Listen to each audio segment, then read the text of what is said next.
Sports Radio 560 WQAM Miami Fort Lauderdale presents The Neil Rogers Show. To talk to Neil, call 567-0560, toll free for Dade and Broward. Or phone 560 on your cell phone. The opinions of Neil, his guests, callers, or anyone else on the show do not necessarily reflect those of WQAM, Beasley Reed Acquisitions, or the Beasley Broadcast Group. Now, Neil Rogers on Sports Radio 560 QAM. Mr. Speaker, Mr. Vice President, members of the 105th Congress, distinguished guests, my fellow Americans, I have an incomprehensibly large tool. Thank you. Thank you very much. All right. Reggie White pours Campbell soup. There ain't nothing like a hot bowl of soup. You know, it takes me back to a time when my mammy done made the whole neighborhood smell like canned tomatoes. Well, it ain't like that no more with all the new flavors from Campbell Soup, like jigaboo stew with chunky rat balls and watermelon pits. And my favorite, cream o' boulet, hog lips with seagull poop to make it juicy. Oh, and you won't be missing lunch at Sambo's no more, 'cause Campbell Soup be good. Good. Good. That's what Campbell Soup be. Good. You said it. It's a minute after 10 at 560 WQAM. Happy Tuesday to you. I understand George did a job yesterday here. Job yesterday, huh? Not a bad job. So at any rate, that's the way it goes. Thanks, by the way, to Martin Luther King for whatever it is that he said. I had a dream, which made it possible yesterday for me not to be here. Thank you very much. And then, of course, get back last night. Plane comes in about a half hour late. Jump into the car, fly over the Macarena, just in time to get a nice rest, actually. Take a nice nap. Talk about a coma-inducing performance. Wow. And I'm sitting there in between the second and third period, and I hear a voice. I hear a voice behind me. Hey, Pally! Hey, Pally! And I thought to myself, that must be Fat Jeff High from the IOD sales staff. He's an asshole. That big fat tub of absolute pure unadulterated crap. He's an asshole. And sure enough, there was. I'm going to tell you something, seriously. If I were selling for another radio station in town, for Clear Channel, I wouldn't be running around telling everybody how the Brooke Daniels show sucks. You know, I mean, no, seriously, how can you go out and sell it? I mean, I realize this guy's he'll go out and sell anything. Remember, he used to sell remotes and wouldn't talk to the program director or the talent, and he would just go out and tell the sponsor, oh yeah, so-and-so, he'll show up there on Saturday, whatever, and nobody knew anything about it. Kind of a shyster guy, big, fat. Has he lost any weight, by the way, since I saw him last? No. Since he was, remember, he was like on death's door. There's a man who was hobbling around on a cane. And what other thing did he have? Like his kishkis were pushing out like, remember? All kinds of things. All kinds of horrendous things. Because he was so fat that his body was ready to like explode. And you know what? He's still just as fat. Well, I understand. It's a tough battle. But you know what? You're going to go around telling everybody that Brooke Daniels sucks. I mean, we already know that. We already know that, but it doesn't lend you credibility when you're out there trying to sell spots on the unctuous Brooke Daniels show. To be out there in the Macarena in the middle of 17,000 people yelling, hey, that Brooke, I don't know about her. She really sucks, yeah. We know that. We know that, Jeff. But just good luck to you. Go out and sell some spots. So anyway, quite a momentous weekend. You'd never know it by listening to this radio station, though. So it's kind of a chicken and the egg question. Which came first? Is the media leading the public? And of course, we got the presidential thing coming up tonight. Oh! The State of the Union address. I was thinking this morning, I was sitting here thinking to myself, in the history of the human race, never has any individual gotten into so much trouble over a few blowjobs. That's really what this boils down to. Here is a man who is in big trouble because of a few blowjobs. Because of a strain on a strain. He strained and he stained on a blue dress. So we got that coming up tonight, 1 o'clock or whenever it's going to start. Is it 1, I think, that they're going to be putting on the defense, which nobody's watching that anyway? So I go away for a couple of days, and all of a sudden there's the big news, and I'm taking credit for it, by the way. Remember what I said here on Friday? I said here that if Wayne Hypinga would cough up the money and make the Pavel Bure trade, I would kiss a picture of Wayne's ass. And the rumor got back to me in the last 24 hours that was what put us right over the top. So he's got to go sit on the When somebody as prestigious as Oh, God! says that let me finish, okay? When somebody as prestigious as Oh, God! says that he's going to kiss at least a picture of Wayne's pimply ass, then that's what puts him over the top. Because let's face it, that was a heroic week. In fact, which paper was it? Which one of these idiotic newspapers, and boy, do they really suck, about how Wayne saves another franchise? Was that in the Greg Kotex? Oh, yeah, Huizinga saves another franchise. I didn't realize the Dolphins were going to go out of business if Jimmy Johnson left. Did you know that?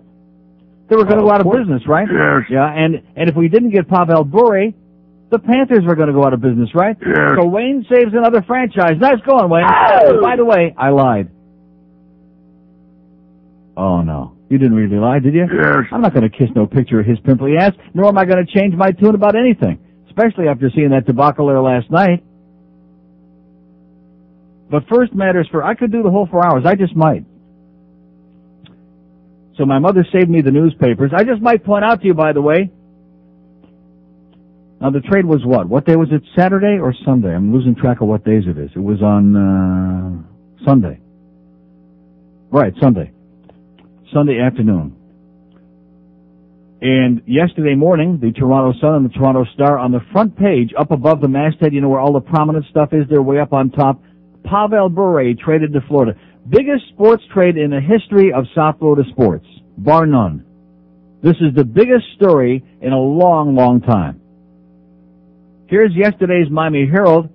Denver and Atlanta heading to Miami for the big game. This with pictures, color pictures. This is the same newspaper that put the NBA strike being resolved on the front page of the newspaper and Michael Jordan retiring with full color pictures on the front page of the newspaper. Way down on the bottom, oh, well, it is a lovely color picture of Pavel. Way down the bottom, hockey. Florida gets Bure and Canucks trade. Page 1D if you want to find out more. Way down on the bottom of the newspaper. This is in the Miami Herald. But Denver and Atlanta, that's the big story with full color pictures on top. Do either one of those teams play here? No. I mean, I know the Super Bowl game will be played here, but are either one of those like a local team? No. No. Front page. Sun Sentinel. Monday, January 18th. Here's a big picture of a guy out in the glades measuring an alligator hole in the Everglades. No, seriously, that's what I'm not making it up. Matthew Chop, he's chopping it, and Philip George measure an alligator hole in the Everglades. It's all part of a day's work for the University of Florida biological technicians. Gator hole as swamp lab. That's the big story with a full color picture. And on the left, if you read this stuff on the left, which tells you about more of the good stuff that's way down inside somewhere, Panthers trade for Pavel Bure. Sports, 1C. You know, I'm not going to say this is a Bush League town anymore because whoever is in the bushes, that would be an insult to them. That is the understatement of the century to say that this is a Bush League town. This town is this town makes Canandaigua, New York look like a major metropolis. And that's why you sports writers, wait till I get to the part about David J. Neal, who has discovered something new and revolutionary that's going to give me, you think I got vacation time now, just wait. You ain't seen nothing yet, because he's come up with a revolutionary new formula for how many days you need to recover from transatlantic flight. Nice going, David J. Neal. Oh! Husad Shako. Oh! Who evidently ain't making, even though he wears that African garb of his, he ain't making too many trips to Africa, because otherwise he might have a little bit better understanding of what that transatlantic flight is really all about. And guess what, David? It doesn't take you 5 months to recover. You can't complain about the intelligence level in this town, baby, because there just ain't any. It's terrifying. It's scary. And by the way, Pavel Bure wanted anonymity in Vancouver. He didn't like the limelight. He is guaranteed here. He can go shopping. He can go to the Sawgrass. He can walk down naked in the middle of Main Street, any part of town. And there won't be anybody here who'll have any idea who he is. Nice going, Pavel. Oh! Good selection. I mean, if anybody wants to be a hockey player in a place where he'll be anonymous, this is the place. Just tell me what your problem is. old Monica is to me a big fat fool. Don't want to hear about her no more. I'm fed up with the media blitz. We know everything about the bitch we need to know. I don't want to see that smelly hoe. 300 pounds of pasty puff. Stop hoisting that bitch on us. Everybody's had enough of that big fat hoe. I don't really care about who she blows. What else can you say? We hear about it every day. Just make the bitch go away. That big fat hoe. Enough of that hoe. We're not enough of that hoe. That hoe. Don't want to hear a woman get squeal about her books and her movie deal. She's just a hoe. Obnoxious hoe.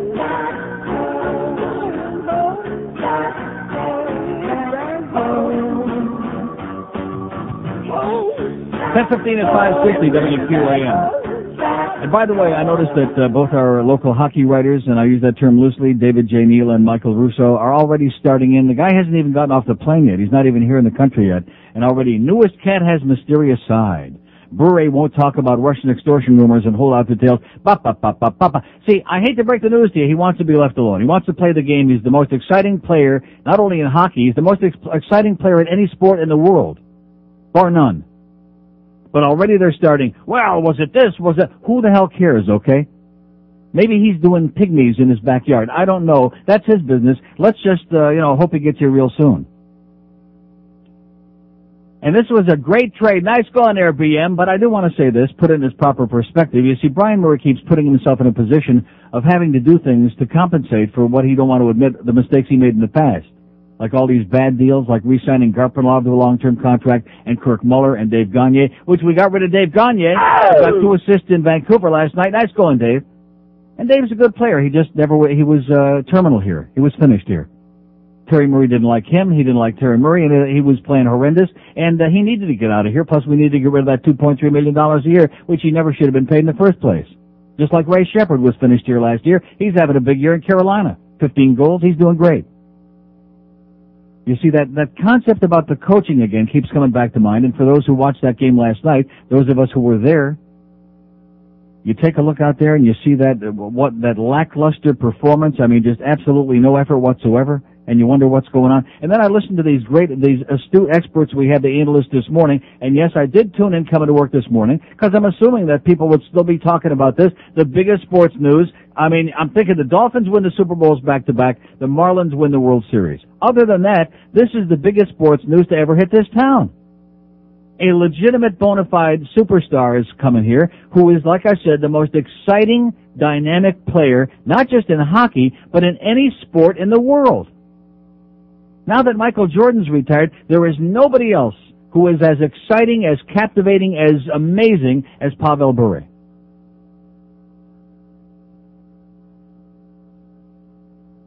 And yet, I don't hear them talking very much. I heard one call, who didn't know what he was talking about how we're going to unload Kirk Muller, how are we going to unload all these salaries when nobody wanted them this year? And we're still stuck with these guys because we're stuck with a lot of Brian Murray's mistakes. But then Geldy chimes in with, well, don't forget they have to cough up a lot of big bucks for Victor Kozlov next year. And I'm wondering to myself, we must be paying for figure skaters again. Because I watched that game last night and I see Victor doing the same thing. See, Esa Tikkanen used to do his figure skating between the blue lines. Like he was in the figure skating Olympics. And round with a big smile on his face, laughing at everybody because he was taking home a big paycheck. Now, Victor at least does it in the offensive zone. He goes in the other team's zone, and he skates around with the puck and behind the net and around, and he doesn't do anything with it. He just keeps skating around and around, and I'm screaming last night, enough of the skating exhibition, Victor, do something. Now, maybe playing with Pavel Bure, maybe Bure will wake him up. Maybe that'll be what Victor Kozlov needs to break out from this coma that he's in. Because if Geldy really believes that Victor Kozlov deserves big bucks for the figure skating exhibition he puts on most nights. And also, this is a team that doesn't want to shoot the puck anymore. Even little Ray Whitney don't want to shoot it anymore. Kozlov, he don't want to shoot it. Nobody wants to put it near the net except little Dino, of course. Other than him, nobody wants to shoot it. So again, I have to wonder about the coaching there, about the TM and the BM boys. But nevertheless, nice going there, BM. I'll give you credit where credit is due. He stole Ray Whitney. He stole Straka and Shepard a couple of years ago when it counted 3 years ago. Great trade. And of course, anybody that's going to miss Ed Jovanovski, I mean, you know, we don't need special ed. Special ed was, he's never going to be any better than what you saw here. Why? And the sports writers and the people on the air don't want to tell you this. I'll tell you why, because he's not a bright guy. That's being very kind. Special ed. And when you're in that kind of a situation, unless you got some smarts, some innate smarts, you're just not going to ever achieve what your physical potential might have got you to achieve. So goodbye, Eddie. Goodbye, special ed. That'd be a great song for Boca Brian. Goodbye, special ed. There you go. Not bad. But David J. Neal, now the conjecture is, and of course I understand, I wasn't here, the Islander game on Saturday was also a coma performance, that the Panthers won 1-0. Coma. And then last night, beyond coma. It was like they had a bunch of Rip Van Winkles out there. Maybe they all knew the ice was that bad. Maybe they just didn't want to get hurt. But of course the conjecture was that Bure will arrive today, therefore he'll play against the Islanders tomorrow and the Rangers on Thursday. Well, not so fast. He says he doesn't think he'll play on Wednesday. And David J. Neal, this again in your Miami Herald. I'm going to tell you something. These newspapers are perfect for this town. They fit like a doctor's rubber glove in your rectum. I mean, perfect. They just slide right in there. They're interlocking with each other. Wait till you hear this. David J. Neal, with his Afrakuner Husad Shako, writes, Bure might have a better handle on the stresses of transcontinental flight than either Murray. Russia is 8 hours ahead of the U.S. Eastern Time Zone, and the rule of thumb is you need 1 day of adjustment for every time zone you cross. Are you following that now? You need 1 day of adjustment for every time zone you cross. And then he goes on to say, well, thank God we got the All-Star break coming. That'll give them all these days to get ready for next week. So every time I make one of my on vacation go to Europe and come back, it's 6 hours difference from the mainland. 5 hours from London, but I don't go to London. Who the hell would? 6 hours from mainland Europe, okay? Amsterdam, Rome, all of those places. So that means, based on David J. Neal's theory, I need 1 day for each time zone that I cross, right? So every time I go on vacation when I come back, I'm going to take another 6 days to recuperate. Those of you who like travel to Chicago, Dallas, come back, take a day off because that's a time zone. You need a day to recuperate because you're crossing a time zone. Are you following this? If you go to Vegas, you come back, had a great time, you take 3 days off because you just crossed 3 hours difference, right? Isn't that the, yeah, that's the David J. Which goes to show you when you wear your Husad Shako too tight, it cuts off the circulation between your ears, okay? Maybe even in your rectum. I don't know what the story is. But this is a man, this is another infant writing about stuff in the newspaper here. I'm going to tell you, the coverage on this story is so piss poor here in these newspapers. I've never seen the coverage in the Toronto papers, and guess what? He ain't playing there and wouldn't play for Pat Quinn anyway. But the coverage there was 100 times what it is here. And what's the big story here in the sports yesterday in the Sun Sentinel? The Bure thing is up on top with Dave Hyde's column, which, Dave, it's interesting you know so much since you don't go to any of the games, but nevertheless, come on down. Oh, yeah. The surprising Atlanta Falcons. Here's Morton Anderson, kicked the winning field goal. Falcons are coming for the first time ever. They're going to be in a Super Bowl, and they're coming to town. Come on down. Big color picture. That's the big story. You see, how many times have I told you for so many years that if they're not into it, if they don't understand it, if they don't like it, if they don't care about it, if they know nothing about it, which is the case, our local newspapers, well, they'll give you a little, they'll, spoon feed you a little crap. They'll give you a little slop. An embarrassing, humiliating, piss-poor job on one of the biggest sports stories ever to hit this town, ever in history. Embarrassing. Should have been front page, right-hand corner, prominent, picture, the whole deal yesterday in both papers. Now let me tell you one other little thing, okay? And this is not a little thing. And if you were at that game or if you watched it on TV and you were paying any attention, if you could stay awake long enough last night to pay attention, You know, when the circus came into town and the elephants dropped all their crap and they had to take the ice out of the Mac Arena, and as soon as the circus left, they put down new ice. Now, before the circus came in, the ice was real bad. In the old arena down in Miami, it was bad, but never as bad as it is in this building. It was bad. But since the circus left, meaning last week, the Leafs game, and this game, I don't know about the Islanders, but it couldn't have been any better than it was last night because it's the same ice. The ice is so bad, the puck bounces like you're watching a basketball game. I realize the NBA was on strike, but the strike is over, guys. If they want to see people dribbling balls, you want to see guys dribbling their balls? Squirt. Okay, well, in several places you can do that, but one is the NBA. Not in a hockey game. We come in, there's about 5 minutes left in the first period, come racing in, sit down. Panthers go on a power play. Here's a penalty on Buffalo, we got a power play. Puck is in a Buffalo end, they shoot it down the ice, they clear it down the ice, and the puck bounces about 4 or 5 times, and Sean Burke miraculously has to go through all these gyrations to stop it because it's taking these crazy bounces and almost goes in our net. Spela takes a dump, falls on his ass at mid-ice, all alone by himself. The referee twice, Van Nassenova, nearly fell on his ass because there are ruts in the ice. The worst ice in history. I've never seen anywhere at any level in any league. Even the kids that play shinny, that's with 2 ends, shinny hockey on ponds up north, they got a better ice surface to play on than the Mac Arena. You're paying $10 million a year they're going to play this guy to play a sport, the best player in the world, at least the most exciting player. How about putting down some good ice? How about we've gone through the first half of the season already? We got the fans see the red lights when the goals come on, which they still haven't fixed that. Instead of this Bush League atmosphere, this Bush League presentation that you people put on there in this $200 million arena. So before we start kissing Wayne's ass or pictures of his ass too much, how about starting to take care of the fans, of the players, of the quality of the game? You know, you got Bure, who's like lightning fast. You got Dvorak and Whitney and Ratchuk, all these fast young players. Why would you want to play in a place where this ice is like quicksand? You'd want to have the quickest ice surface in the league.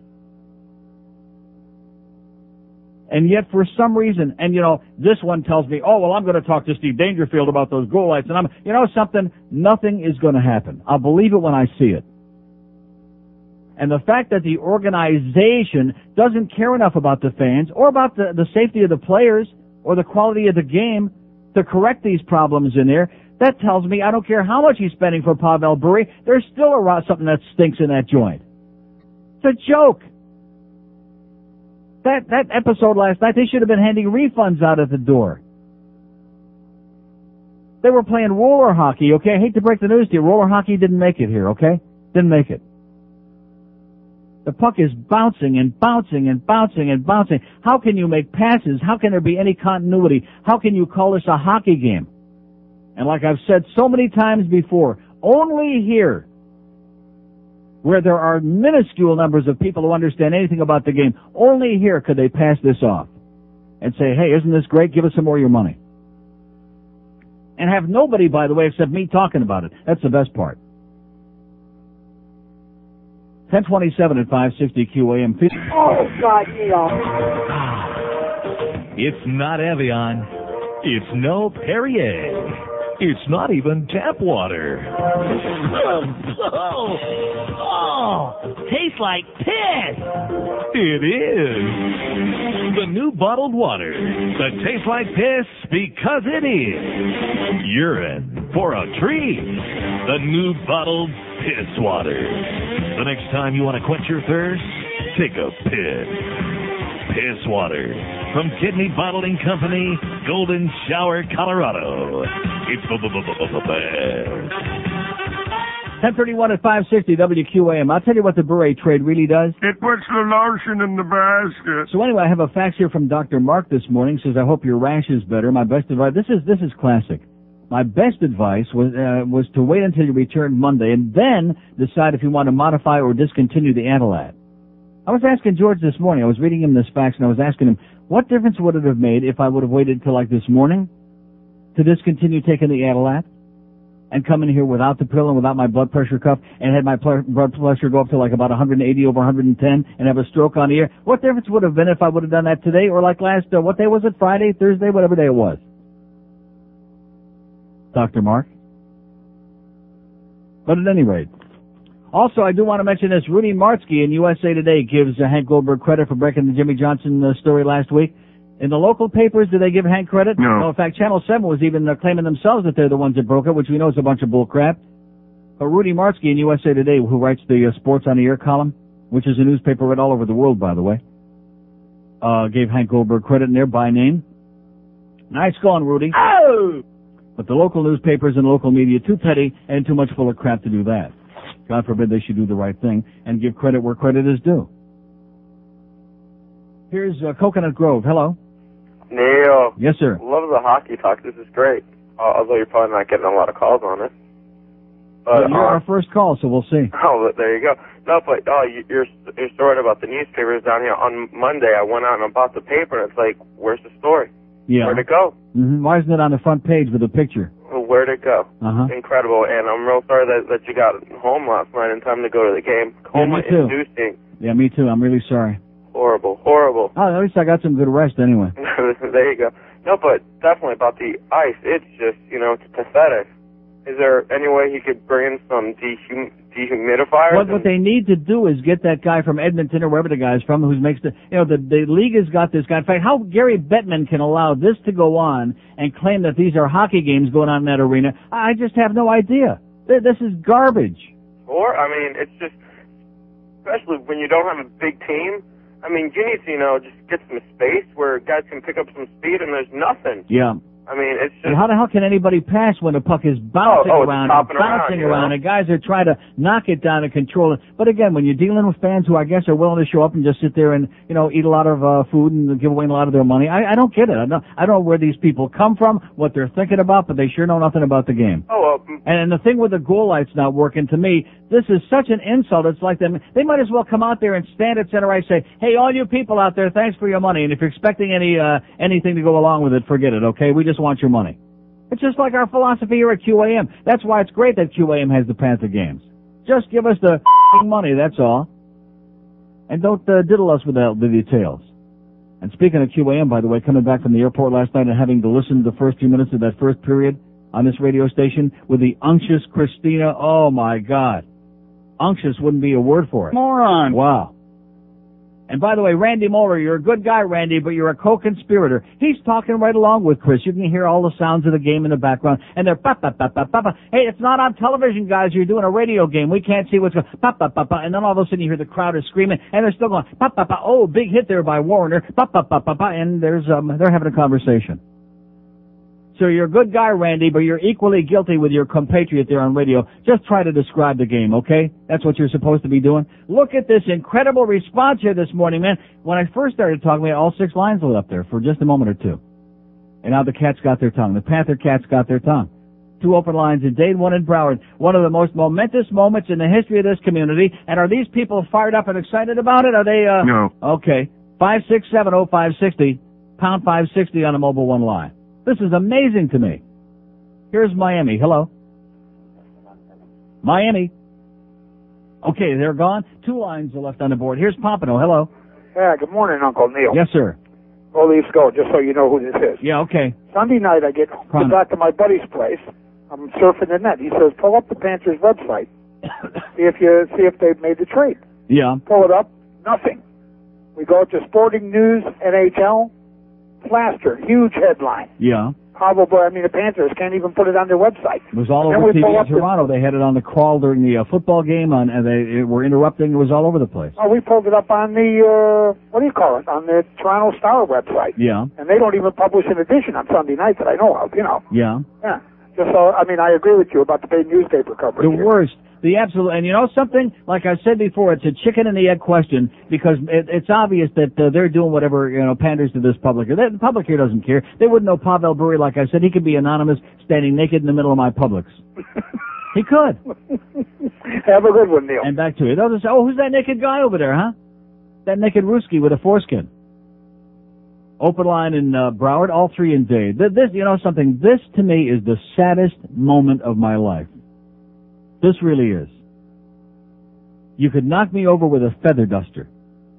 There have been so many other times when I expected a response, when I expected something out of this town, out of people who might have something to say. And I come in this morning, and it's the same old nothingness. There's one call lit up on the board. Well, you know, David J. Neal says that after you make those flights, of course, this was only in the same time zone, but nevertheless, it was like about almost 3 hours. Takes a long time to adjust. That's what David J. Neal says. For your body to... No, seriously, that's what he says. I want you to stop and think about that. Any of you people have actually been out of town, you know, like more than an hour away? The rule of thumb is you need 1 day of adjustment for every time zone you cross. So, in other words, if you go to Australia, for example, you come back, you're going to have like a month off. Just to recuperate, just to get up to speed. Last call for phone calls here this morning, and then I'm going to some real good music, baby. Or maybe George would like to do the show again today. Give him another shot. I got the music queued up. Okay. 567-0560 and pound 560 on the Mobile One line. The land of the absolute... This is just, it's beyond pathetic. I have no words to describe this. Seriously. I have no words to... I'm speechless. For the first time in 23 years, I have absolutely nothing I can say to sum up the way that I feel at this moment. 21 before 11 at 560 WQAM. Say, where have all the communists gone? Just a short decade ago, they were everywhere. And now they're as rare as a Playboy in Richard Simmons' bedroom. Unless you pick up tickets for this weekend's Disney Presents Commies on Ice. Former dictator-loving, red-tape-spreading commie bastards are now on the ice and twirling their pinko little hearts out for you and your family. Watch the Stalin Six juggle their sickles and hammers as they twist and turn in elegant formations resembling battle tactics they never got to use. Gaze in amazement as Vladimir Jakov performs the nearly impossible Bolshevik 1440-degree revolution. It's Disney Presents Commies on Ice. Employment for pinkos and entertainment for you. This weekend only. Kind of timely if you think about it. Anyway, 17 before 11 at 560. What was that guy trying to say? Is it safe? Oh, thank you. So anyway, you know, silly me. I should have realized that today is Tuesday already. The story is like 2 days old. And yesterday, of course, George, I'm sure, covered this like a blanket, right? Oh, yeah. Spent all day on it. Didn't you have a lot of calls about it? None. You didn't mention it? No. I figured you'd catch up with it. You didn't have any calls yesterday None. In 4 hours about Pavel Bure being traded to the Florida Panthers for special ed and Dave Gagne? No. You had no... come on. No. Oh, my God. Here's a mobile in Fort Lauderdale. Hello. Neil, Yes, sir. Pavel Bure is like Moses leading the Jews out of the desert. Yeah. I got to tell you, it's the I greatest. thought Nemirovsky was gone. Yes? Oh, it was the greatest thing that has ever happened to the Panthers. Mm-hmm. He's going to lead us right out of mediocrity. Is he? Right into the promised land. Yeah. I hope. I guess that other guy we got, what's his name? Hedican, he's pretty good too, right? He's very, very good. I like Brett Hedican. He's a real good defenseman. He's not dumb like Special Ed. He's a good guy. Good well, player. I'll tell you what. The people that sit where I sit, we were yelling Saturday night. Of course, my cousin called me from Philadelphia. They knew about the trade. We didn't know about it, you know. But we were yelling, hey, Wayne, we didn't say we wanted Murray. We said we wanted Bure. Yeah, good point. Excellent. Maybe he just got a hearing problem. I hope so. Well, Okay. listen, have a good time, Neil. Okay, back to you, sir, whatever you said. We have an open line at Broward, 567. They don't care about the bad ice. They don't care about seeing those goal lights come on. You see, let me say it again. Let me say it for the 10 millionth time since we've reached the halfway point in a season. Somebody somewhere come to our assistance. I'm so sick and tired of listening to Jeff Rimmer tell me he's going to talk to Steve Dangerfield, and Steve Dangerfield's going to talk to this one, and somebody's going to talk to the janitor, and the janitor's going to feed his dog, and the dog is going to do something. Is it too much to ask that when you're sitting in an arena and somebody is paying a lot of money for tickets to a sporting event that you see the goal light come on? Is that too much to ask? Now that we're at the halfway point at the All-Star break just about, is that too much to ask? Yeah. Oh, sorry.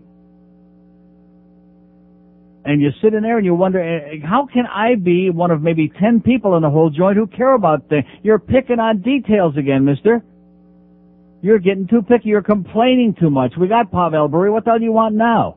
You want to have like a real place where you can play a real game and you can see something enjoyable? Is that it? Yes. Well, you're dreaming, mister. This is the South Florida way. We have an open line in Broward, 567-0560 and pound 560 on a mobile one line. Here's Miami. Hello. Yeah, hello, Neil? Yes, sir. Hey, how's it going, man? Okay. I just wanted to say, now that we got Wayne Huizenga opening his wallet for Pavel Bure, you think he's going to open his wallet and fix the ice so we can take advantage of all this team speed we got now? Yeah, that's the question. That's what I'm waiting on. Either that or fix up that goal light now that Pavel Bure is going to be lighting up a couple of times. Yeah. I don't know, man. I know your poll was a couple of days ago, but I think Wayne Huizenga is an asshole. Okay, thank you, sir. There's one more for the poll, okay? He's an asshole. Part of all this rehab, there's a very obvious, it started with Buddy Nevins in that article about, come on, let's give Wayne a break, and took a shot at me, corrosive Neil Rogers, et cetera, and so on. Wayne's giving all his money to charity. And then, of course, this thing that was really, how he saved Jimmy Johnson. He salvaged the whole deal there at the last minute, and they had the breakfast, and they got together on Tuesday morning, whatever day it was. And now, Wayne saves the second franchise in just a week, says the headline. He must be really a great guy. We didn't know it. He's a hell of a guy. Isn't he? No. See, and it's not just Wayne, though. It's the Murrays, it's Steve Dangerfield, it's all the people who work in any aspect of operations in that arena. If you really cared about the product that you people are putting forth in front of the public, you would address these problems. The quality of the ice being number one, first and foremost, and number two, the ability of the fans sitting on both sides to see the red light and the green light anytime they come on during the course of the evening, okay? Do you understand that? No. It's like you're talking in a foreign language. I'm talking Sanskrit here. And these are very simple, basic, common things. You don't have to be some kind of a rocket scientist, some kind of a dyed-in-the-wool hockey fan to understand these basic things that I'm talking about. And nobody here seems to give a crap. And when you're going to a place like I've told you before, just to sit around and socialize and schmooze and stand around in front of everybody else, I guess you don't care about those things. Here's a mobile in Pompano. Hello. Hello, Neil. Yes, sir. How you doing today, sir? Okay. What do you expect from this time? Nobody knows anything about hockey. Anybody who's ever watched Pavel Bure play knows that he is a physical force. He's got all the talent in the world, but nobody's watched him play. He's from Vancouver. You know that in this town. They've never watched him play? Well, they might have seen him on, how often is Vancouver on television? You know the fans down here. Yeah. Well, anybody who's watched the game and knows the game knows how excited they are. They're probably getting. No, you know something. You're right. You make an excellent point. And one of the things that's been done here, and I've talked about this several times, the presentation of the sport in this town. It's like there are the Panthers and they're the only team in the league. In other words, I know last night we finally got the out of town scores on a lot, but up until recently, even the out of town scores is like an afterthought. It's like this is the only game you need to worry about because we're taking your money for this game, and anything else that's going on. Forget about it. And you're right. The job that's been done is so piss poor teaching the people here anything about the stars of the game and the other teams, especially the ones we don't play very often, like the Western Conference. If anybody watched Vancouver go to the finals, he carried them on their backs for the whole playoffs. What did he score, like 16 goals in the playoffs that year? I mean, you watch. Once he starts playing down here, the fans are going to be, Pavel. You just got to watch him play tonight, a few nights, man, because he's exciting as hell. Okay. Have a nice day, sir. And back to you. That's right. He's got a good point. They're saying, who are we talking about? Some Russian guy? Some commie on ice? So excuse me, I'm awfully sorry. I'm getting carried away again, okay, because I realize that this is very boring to most of you, and I apologize profusely. Don't I? No. No, I'm embarrassed for this town. My embarrassment level never ends. And how parochial and how narrow and how just limited in scope. Like coming to work this morning listening, and I'm expecting that like walking into the arena last night, even though I know the score is already 2-0, because at least Chris Moore did give me the score, not too much else. So I know it's already 2-0 Buffalo at that point, but I walked in there, we ran in there, expecting this, like an air of electricity in the air. And the only thing in the air was, somebody in our row had a little problem, I think, in our section. That was the only thing in the air. Thunderclap Newman was singing. Yeah, there's something in the air in 101. But other than that, it was like same old business, same sorry people getting up and walking up and down the aisles while the game is going on. Scott Schwartz is telling me there was some jackass at the concession stand talking to some other jackass. Oh, gee, we got this big physical guy, Peter Worrell, and they sent him down to the minors. I don't understand it. You know something? Most of the people in this town wouldn't know a real hockey player if he stuck his stick and his arm all the way up there until his finger came out their tonsils, or where their tonsils used to be. Rectum. Here's Miami. Hello. Pavel Bure, welcome, Pavel. Excellent. Okay, 2 open lines in Dade 1 in Broward. And by the way, this guy at least knows how to pronounce the name. We got a coach. By the way, Terry Murray, before you leave on that trip, his name is Bure, okay, not Bure. I think we ought to call in the Federal Bureau of Investigation to check this out. We've got a coach that can't pronounce the name of this guy. We just got the most exciting player in the game. I'm listening to his interviews before the game on this station last night. Pavel Bure. Well, Bure this and Bure that. Hey, Terry, you're a dumb goy, okay? You and your brother. Here's a mobile in Hollywood. Hello. Hey, Neil. Yes, sir. Hey, I agree with you on a lot of these things, and Huizenga is an ass. But I got an argument with a friend of mine last night, and he tried telling me that Huizenga had to sell the Marlins. He had no choice, thanks to Lee Steinbrenner, who wanted to own a team, wasn't allowed to own a football and baseball team. Is that true? No, it is not. We argued about it last night for an hour. He's a Huizenga supporter. Let me say it again. No, it is not. The reason he sold the team is because he knew that they wouldn't build him a domed stadium, and that's why he got rid of it. Because I remember hearing something years ago that there was a big stink about it. He couldn't have a professional football team. But he did, didn't he? Didn't he have it? Yeah, he got away with it. Had they changed the ruling? No. No, they had not. All right, so tell your friend he's full of crap, okay, and you win, and I get half. We have an open line at Dade 1 in Broward, 567. See, these are the kinds of things that people spend their time arguing about in this town. This is the kind of meat and potatoes we can really sink our false teeth into, okay, if we can ever dig them out of that glass of fizzy stuff over there. Here's Miami. Hello. Hello, Neil. Yes, sir. Let me ask you this. As far as the ice quality, does the climate here in South Florida, does that have anything to do with it, or can... No. It does not? No. That guy in Edmonton that you mentioned? Yes. So what is it that they do? What is it that they do? Ask him. I don't know. They say that Edmonton's got the best ice in the league, and this guy's an expert. He's a consultant that goes around the league, and supposedly they brought him in here, but if they brought him in here, they must have forgot whatever he told them. I agree. Let me ask you also one more question. What do you think about the Dolphins trading for Napoleon Cup? Okay, we have an open line at Dade, 5670560 and pound 560 on the mobile one line. Here's a mobile in Fort Lauderdale. Hello. Hey, how you doing, Neil? Okay, sir. That game was a disgrace last night. I almost fell asleep, and I'm a big hockey fan. Yeah. There was no thing of anything. I mean, I go in there expecting electricity in the air. The team is in a coma. The fans are in a coma. The ice is grotesque. The puck is bouncing around. I'm watching Terry Murray standing there with his arms folded like a dead man. He looked like Don Imus standing up. I mean, what was that last night? I don't know. And Victor Kozlov, you know, sometimes when they have cones and guys skate through the cones, right? Backboard. That's what he does. Yeah. I mean, he looks like he puts on a tremendous performance of figure skating. Maybe he ought to like Esa Tikkanen, maybe the two of them ought to team up and do some figure skating at the Olympics. Right, that's right. Max Pairs. And the ice, the refs kept falling down on the ice. Did you see that? Yes, I did. Like 2 or 3 times, the ref was falling down. How do they expect the players to... And how come all these brilliant sports writers in this town, especially Michael Russo and David J. Neal, who are supposed to be the mavens in our 2 Bush League newspapers, how come they're not writing about this stuff? How come it isn't just Neil Rogers on here? If I had some other people in the media saying the same things and raising a stink about this, maybe something might get done. That you go into a game and you can't see the goal lights when a goal is scored, depending on where you're sitting, and the ice is the worst in the history of the league, and nobody wants to talk about it? I don't understand. $185 million for a beautiful building, and they can't put on decent ice. Yeah. Doesn't make sense to me. Oh, well. Keep going. Okay, good luck to us, pal. Bye-bye. We have an open line. Don't you understand, Neil? We don't care. Nothing that you say will make us care. We aren't interested. You can sit on there and scream and holler and get agitated and work up yourself to a fever, to get a blister on your rectum, whatever. We don't care.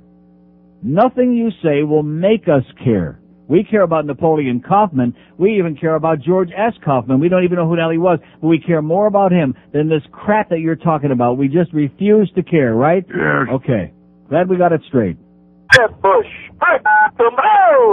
In the tradition of the disaster musical comes Andrew Lloyd Webber's Jews in the Attic, the Anne Frank Diary. You'll leave the theater humming those catchy tunes like No More Beans, I'm writing all this down, Don't Flush Till the Nazis Go Home, I'd turn in my parents for a stick of deodorant. It's Jews in the Attic, the Anne Frank Diary. CD available now. 11 o'clock at 560 WQAM. By the way, speaking of Jews in the Attic, Jerry Falwell says the Antichrist is probably on the earth right now. How do you like that? Good old Jerry. No superstition in his family. That's right. The Reverend Jerry Falwell says the Antichrist is probably alive today and is a male Jew. Oi! He also believes the second coming of Christ probably will be within 10 years. In a speech Thursday about the concern people have over the new millennium, Falwell told about 1,500 people at a conference on evangelism at Kingsport, Tennessee, that the Antichrist is a male and is a Jew. Who will the Antichrist be? I don't know. He said nobody else knows. Is he alive and here today? Probably, because when he appears during the tribulation period, he will be a full-grown counterfeit of Christ. Of course he'll be Jewish. Of course he'll pretend to be Christ. Of course he'll be wearing those stupid sandals. And if, in fact, the Lord is coming soon, he'll be an adult of the presentation of himself. He must be alive somewhere today. According to the Bible, the Antichrist will spread universal evil before the end of the world, but will finally be conquered at the second coming of Christ.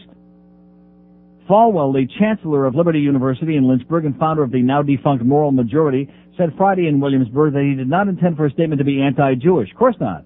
He said he meant only that the Antichrist must be Jewish because Jesus Christ was a Jew. If he's going to be the counterfeit of Christ, he has to be Jewish, Falwell said. The only thing we know is he must be male and Jewish, so look out for guys eating too much deli, is what he said. He said it'll tear your kishkis out. Oh, by the way, I had some real good kishki over the weekend. Not here. Rabbi James Rudin, the director, I got a great kishki story, by the way. This is the best. I'm sitting in the Pickle Barrel restaurant. We're having lunch yesterday at the Pickle Barrel in Toronto yesterday. The waitress had just brought me my appetizer, kishki, stuffed derma, okay? And an old, bag lady-looking woman comes in, and she's got a stack of these little magazines. What are they? The Watchtower, is that it? Jehovah's Witnesses? She says, can I give you a magazine about God? And I said, no thanks, I'm Jewish. Don't you see I'm eating kishki? So she looks at it, she says, is that good? I said, oh, it's great. I said, in fact, if you eat it, it'll make you Jewish. She sits down at the table behind us, and what does she order? Kishki. Oh! That's right. I have a Jehovah's Witness eating kishki. So as she's sitting there, sucking it up, including the casing, by the way. You're gonna die, bitch. She's eating everything, just sucking it down. And she says to me, well, don't you into religion? Don't you have a God? I said, oh, no. She says to John, well, I offer you one of these. I said, no, he's an atheist. Oh. She says, well, don't you fellas believe in anything? I said, yeah, maple leaves. She says, make believe? This is true. I'm not making this up. I'm in Toronto. I said, maple leaves. Make believe? I said, yeah, make believe. And she's sitting there sucking down the kishki. True story. At the Pickle Barrel. And she loved it. In fact, when we got up and left, I said, wasn't that as good as I told you? She said, oh, yeah. I said, okay, you're Jewish now. Rabbi James Rudin, the director of interreligious affairs for the American Jewish Committee in New York, said the comment by Falwell surprised him because he knows Falwell is a strong supporter of Israel and is not anti-Jewish. Right. This is part of what I call millennial madness, Rudin said. To single out any one man and particularly to identify him as Jewish plays into some latent and historical anti-Semitism from the past. So maybe Jerry Falwell is just latent. Maybe that's the problem. Like Trent Lott, they're latent. Here's Fort Lauderdale. Hello. Hey, Neil. Yes, sir. You know, just like I know, that the Red Wings are going to sweep the series again this year, number 3. And? Yeah. And then, I'm still there. In other words, this is a comment. Right. This is a phone call. Martin Luther. Blow it out your ass. We have an open line at Dade 1 in Broward. See what I'm talking about there? Never again. Okay? Never again. Mark down 11:04 on, no matter how many times I've said it before, Tuesday, January 19th, 1999. You can take your hockey discussion. I'm serious. I can do one of two things. I can sit here and put my head in my hands and cry, which is what I would like to do. Over the, I don't want to say it's a one-dimensional town. It's a non-dimensional. Non-dimensional, no matter what it is. They don't know nothing about it. They don't care from it. They don't know from it, no matter what it is. Non-dimensional. Forget about Pavel Bure. Forget about Special Ed. Forget about Brett Hedican. Forget about all of it, okay? I'm sorry I ever brought... And you people, when I go to the hockey games from now on, including, is it Montreal next Wednesday? Whatever the next home game is, leave me alone. Don't come near me. Don't speak to me. I'm going to go in peace and watch the game. Don't come sucking around pretending you know something about it. I can't deal with it anymore. I can't stand it. I can't stand it. Oh, God. And making it even worse is this fax from my friend Ken, the limo driver. Thank you for the kind words on Wednesday. He's now a star in the limo industry. Well, you were until you wrote this letter, Ken. Keep shooting yourself in the foot. He says, I do have a good friendly relationship with Rimmer and think he is a great guy.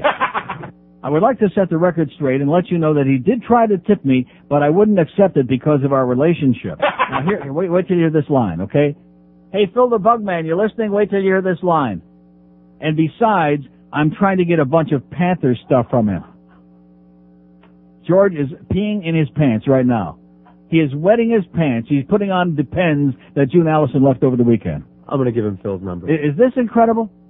I mean, you talk about the oldest goddamn scam in the history of mankind, Rimmer. Oh, yeah, well, here, and what he does, he holds out the bill to tip the guy, and he's holding like a little bit of his, but he's got the thumb and the forefinger. He's got that bill locked in his hand on a death grip.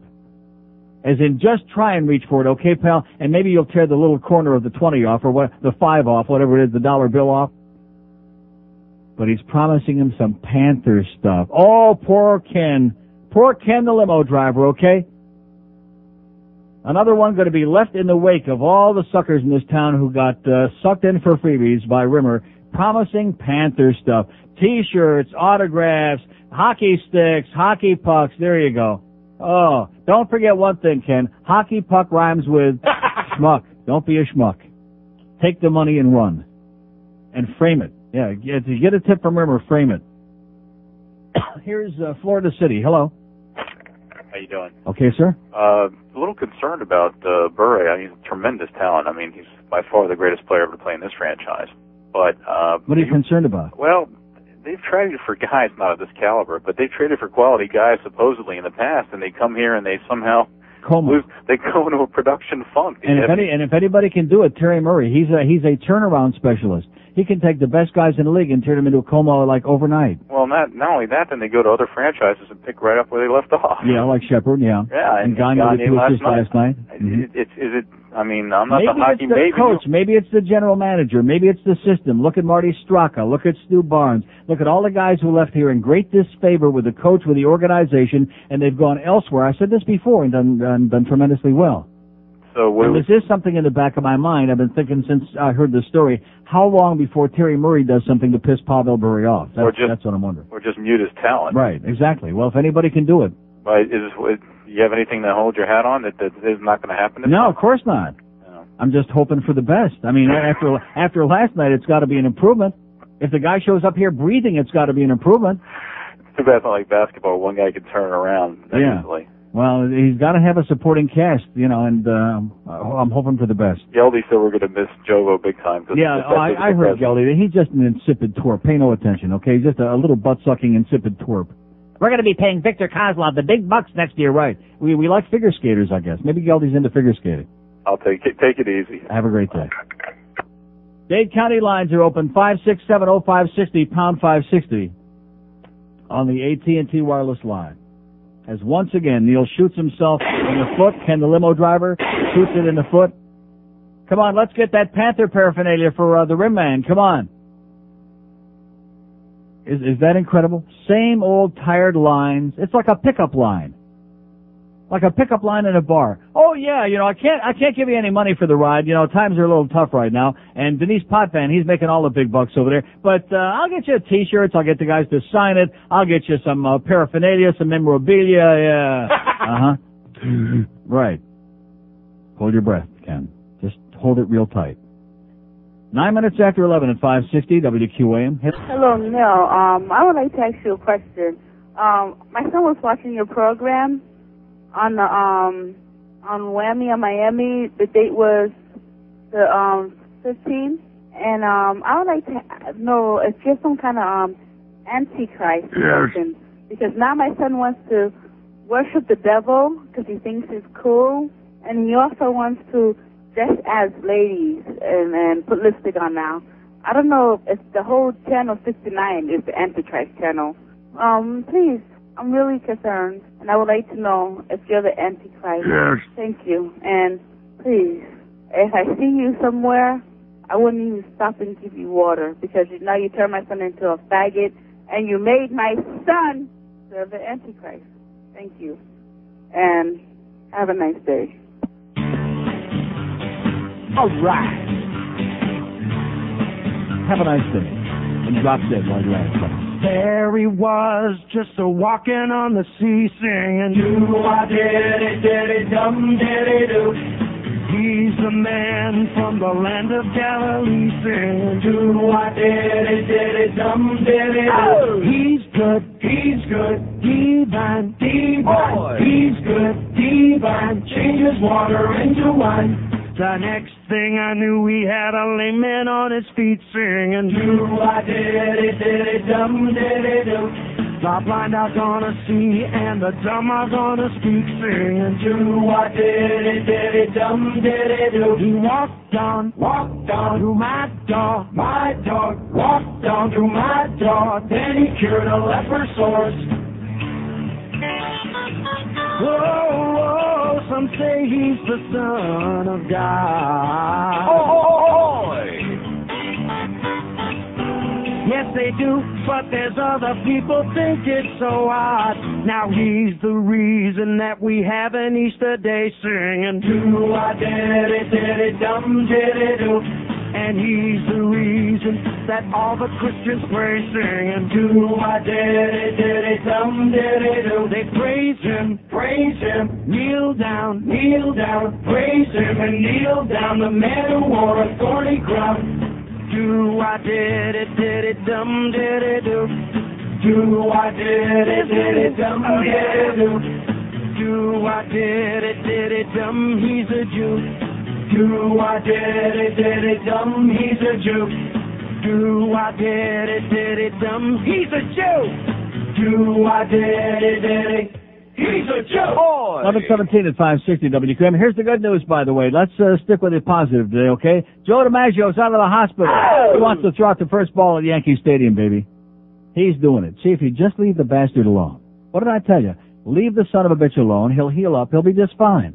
So he's missing a lung. He smoked a few too many faggots. He'll be okay. Just leave him alone. He's going to throw out the first ball, and then he's going to go right there at Yankee Stadium. Maybe they can just cart him out there at center field. Instead of building a monument, they'll just stick his ass out there. Here's a mobile in Hollywood. Hello. Neil, God. Yes, sir. Hey, in reference to the hockey mentality down here, I think it could be explained real easy. Last night in the pregame, there was Denise with a grease board taking 5 or 10 minutes to explain icing and two-line passing. Oh, not again. You have to be joking to me. I swear. Is this like the again? fifth or sixth year? season? This is the 6th year. And he's taken 5 or 6, 5, 6, 7 minutes to explain icing and two-line. That's it, right there. Nice. I wonder how he feels about these calls that we're not getting. I feel really, really sorry. And should. Also, change the subject too a little bit about that Red Wing fan that called a little bit ago. I'm a Red Wing fan. I'm going to tell you what, we're not winning too many games. They're sticking the joint out. Oh, he's just an asshole. Every year he calls and says the same. When somebody doesn't know anything, it's like the people that call these sports shows, like the Jets fan. J-E-T-S, Jets. Well, they don't know anything. They just make a lot of noise. And by the way, how the Jets doing, by the way? There you go. They're going to be coming down for the Super Bowl? No. You think Joe D's going home so he could make that trip to the Hall of Fame in the sky, or what? He's going to that big Hall of Fame in the sky. Yeah, I don't. Him and Babe Ruth. Him and the Babe and Lou Gehrig. He's throwing out the first pitch like Thurman Munson throwing out the first pitch. He's going to be there too. He's going to catch it. All right, man. Have a great day, pal. And then they're going to fly off, and we have an open line at day 1 in Broward, 5670560, pound 560 on the AT&T wireless line. Joe DiMaggio, baby. Oh! Can't keep a good man down, right? Even though he's 125 years old. We're felling from it. We're so excited that Jolton Joe's out of the hospital. Here's Pompano. Hello. Hello, Neil. Yes, sir. Hi. You may remember me. I'm the guy who gave you that old CBL tape a couple of weeks ago. Oh, yes. Remember? The atmosphere in that place is dead. Totally, totally dead. So I've got an idea that maybe it'll butch it up a little bit. Yeah. You know, they play the Leafs on the 3rd. Why not bring Paul Morris down here to do the public address? Oh, yeah, that'll really change it. No, there's another thing. Because he's also the Maple Leaf electrician, maybe he can fix some of the bugs in the building. Oh, that one. He's also the electrician? Yeah, you didn't know that? No, I did not. No. You know, he doesn't sit at center ice. He sits I know where he sits. They showed him. I'm trying to think which game it was. Maybe it was a week ago Saturday. They showed him for the first time I've ever seen him. Yeah. That's the electrician's room. That's where he sits. Really? Yeah. So he's the head electrician at the Gardens. Maybe we can kill two birds with one stone. No, he don't want to come here. Believe me. Well, it's snowing like heck up there. Maybe he No, wouldn't it's mind. not. Well, it was bad. It was. We were there this weekend. It wasn't bad. It was the aftermath of the snow. It's a little slushy. Believe me, it beat the hell out of being here. Boy, but I think that would help the atmosphere here and maybe improve some of the bugs in the building too. Okay, sir. Have a great life. Well, I tried. Thanks. We have an open line at Dade 1 in Broward, 567-0560 and pound 560 on the AT&T wireless line. So Dr. Mark says, bada beep, bada boop, bada ba, I told you to do this. Yeah, you screwed up, Dr. Mark. Why don't you admit it, okay? You screwed up big time. You're a good guy. You never stole a freight train. And this thing, by the way, ain't completely gone. It's mostly gone, but it's slow. In fact, it was completely gone all weekend long. I left the house this morning feeling great. I came in here, and all of a sudden, there's just a little touch of this back again. Maybe I'm just allergic to QAM. Maybe I'm just allergic to this town. That could be it. You think that's a possibility? Uh-huh. Have to start doing a show from outside, far away. Several time zones, too, by the way. Here's Coral Springs. Hello. Hey, Neil. How are you today? Okay, sir. Okay, listen, I think you have to relax with Pavel coming down here. The people don't know him. Yeah. Right? How is that? I can't relate to that. I can't understand it. I understand that, and you understand that, but the people down here, just like they didn't know the Beezer, Yeah. and then all of a sudden they embrace him. This guy's going to get on the ice, he's going to light it up, and before you know it, you're going to see everyone wearing a Bure jersey. Okay. I hope you're right. I know I'm right. Okay. You know, and one thing for your own benefit, you know what's going to happen? A lot more Gary Glitter. Oh, no. That's right. Oh, God. You know, they were playing in the basket. They were playing no Gary. red light. Have a great day. Nothing worse than somebody that talks when you're trying to talk. Nothing worse. They were playing Gary Glitter in Minnesota when Atlanta was getting ready to kick the winning field goal. When Morton Anderson, they were playing Gary Glitter when they were getting ready to get beat. And the crowd's going, hey, da da da da da, hey, you know, and I'm thinking, why are you people cheering? The game is in Minnesota. They're about to lose the game that they had won, by the way. They're about to lose, and they're playing da da, and the crowd, you know, I don't understand it. We have two open lines in Broward, 567-0560, pound 560 on the AT&T wireless line. You know something? There is something in here. I'm going to tell you that right now.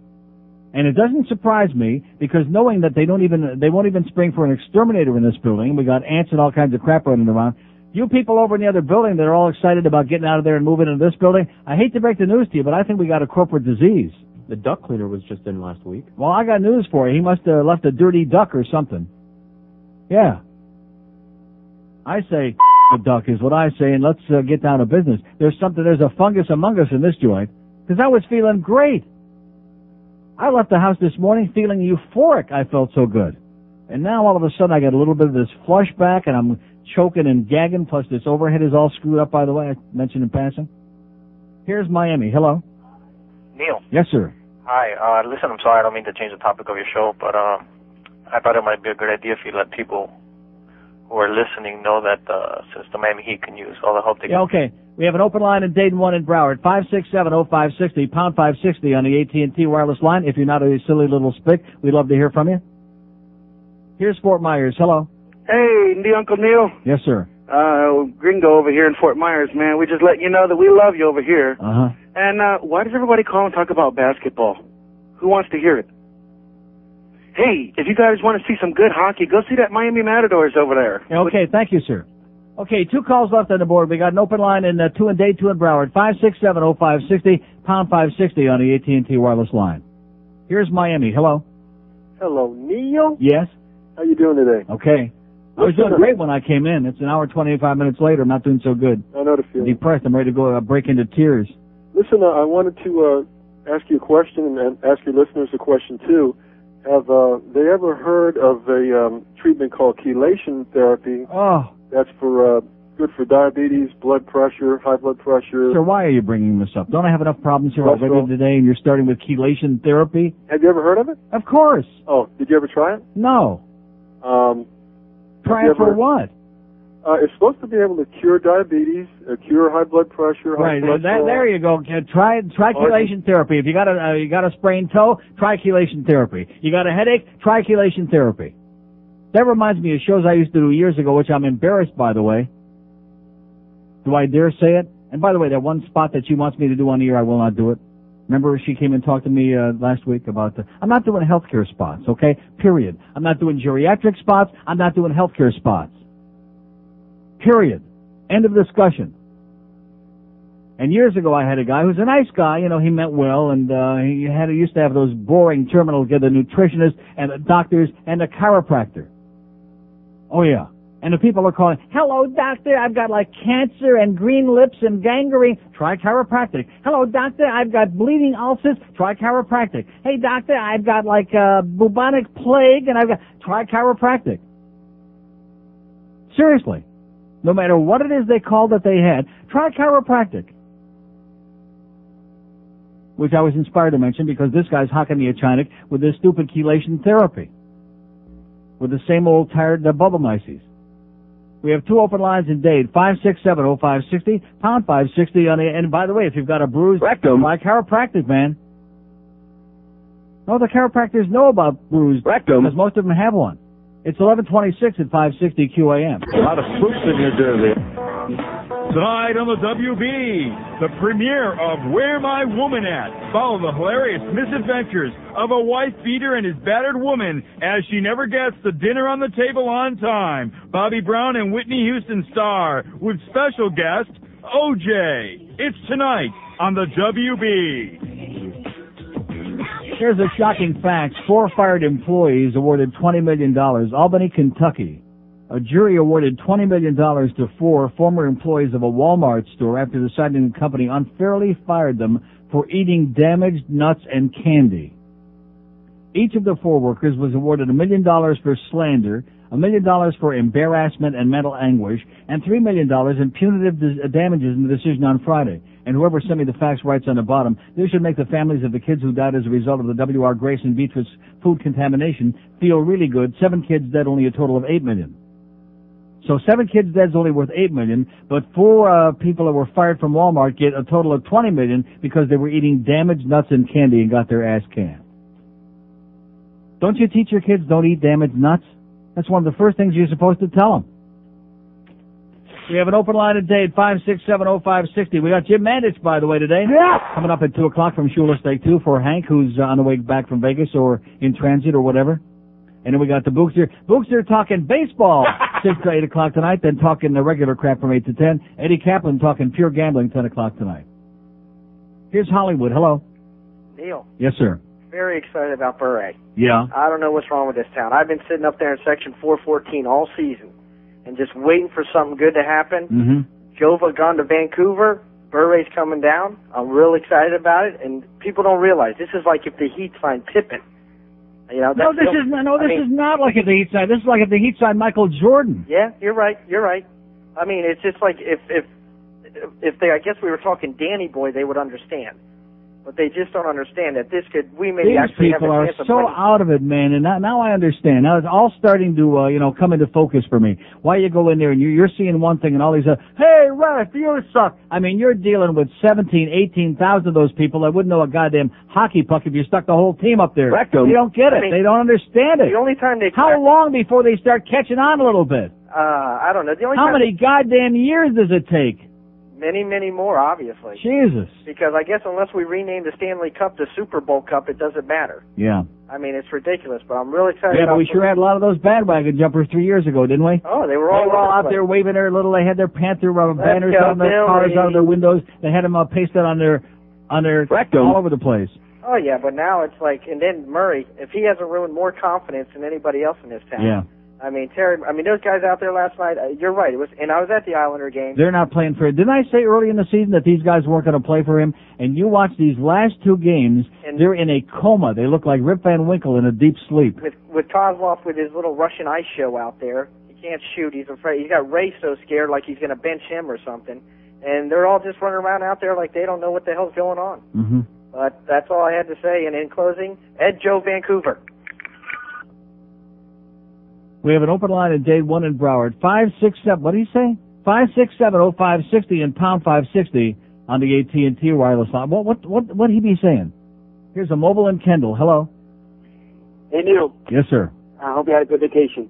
I didn't have any vacation. I had a 3-day weekend, not a vacation. Well, no, okay, small vacation. Great time. Wonderful All right. time. That Eating sounds good. kishki in the Toronto, yes. All right.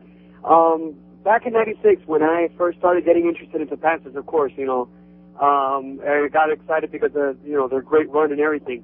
But I took it upon myself to learn the game and understand how it's played, understand what's icing, all the penalties and everything.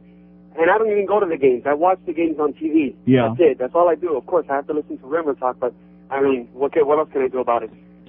Well, maybe he'll get you some Panther merchandise if you watch enough. Yeah. I can't believe people don't know who Pavel Bure is. That's scary. That is downright scary to me. I just can't comprehend it.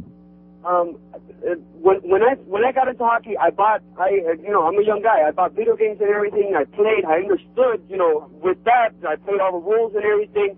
And I also played the game, like street hockey and everything. I took it upon myself to understand the sport if I'm going to get into it. And these people here, they buy season tickets. I've been to some of the games. All I do is scream and, drink just like in the football game. And they don't understand what the hell's going on. And, it's really disappointing. That's it, Neil. Well, thank God for you and me. All right. Have a great day. Okay, bye-bye. Oh, see, there's somebody that's actually making a little effort to find out what's going on out there. These people don't care. It's a party out there. Like I keep saying the same thing over and over again, but I just have to pinch myself to believe that it's true.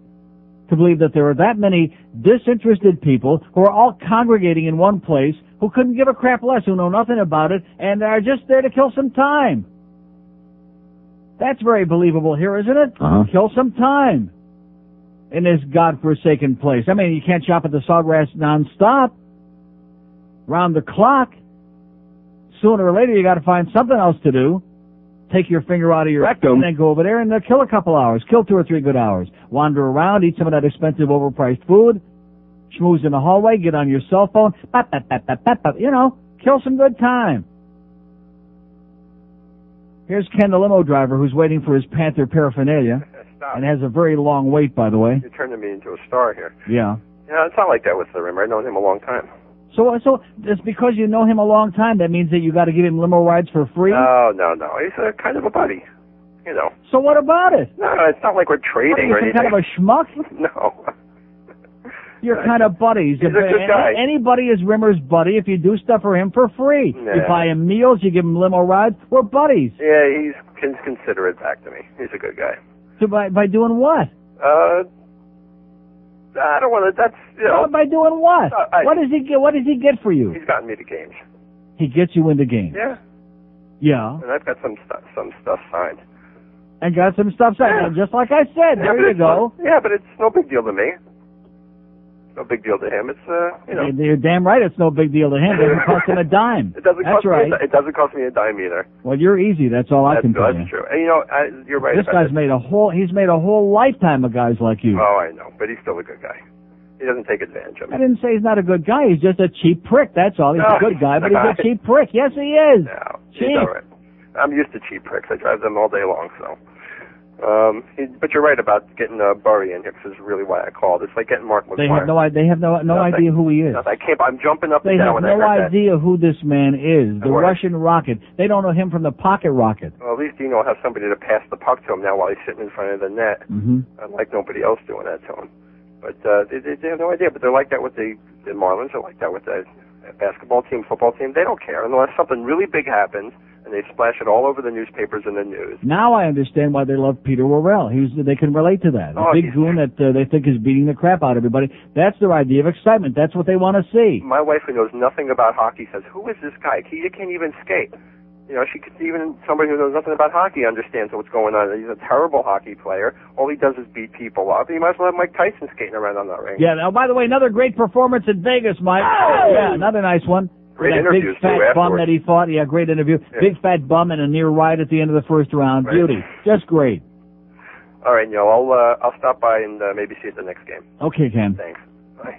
There's poor Ken. That's the American fucking way. That's right. Mike Tyson. You know what America is now? America has become the Jerry Springer Show. period. I'm telling you, that's America for you. Everything in America has become now the Jerry Springer show, including that Tyson thing with that brawl at the end of the first round and all the and, you know, even when it doesn't have to be, they're still putting them in there, you know, like on a Jerry Springer show. He has invented a new America. 21 till noon at 560 WQAM.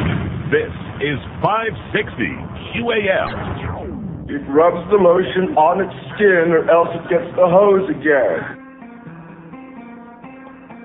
It puts the lotion in the basket. It mixes it all up. It puts the lotion in the basket. It puts them both together. It puts the lotion in the basket. When the eyeball falls out, it puts the lotion in the basket. Then it has to hose it down. It puts the lotion in the basket. It's what I have to get. It puts the lotion in the basket. Need to rub it on my breast. It puts the lotion in the basket. I have to dry clean my skin soon. It puts the lotion in the basket. I said, Doctor, I switch my BP in my legs. I said, Doctor, I like to dance around this way. I said, Mommy, are the lambs quiet today? I said, Mommy, I want to look more like a wolf. My name is Buffalo Bill. It puts the lotion in the basket. It makes it for my skin. It puts the lotion in the basket. I hold my PP in. It puts the lotion in the basket. How much does it grow? It puts the lotion in the basket. I've got my skin suit nipple necklace.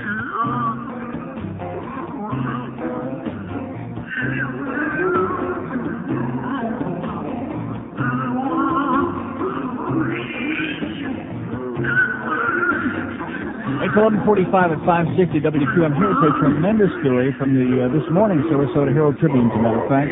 Bridge tenders trouble waters. After receiving a complaint from a passing voter, county officials are working to correct several prohibited methods of sewage disposal at local drawbridges.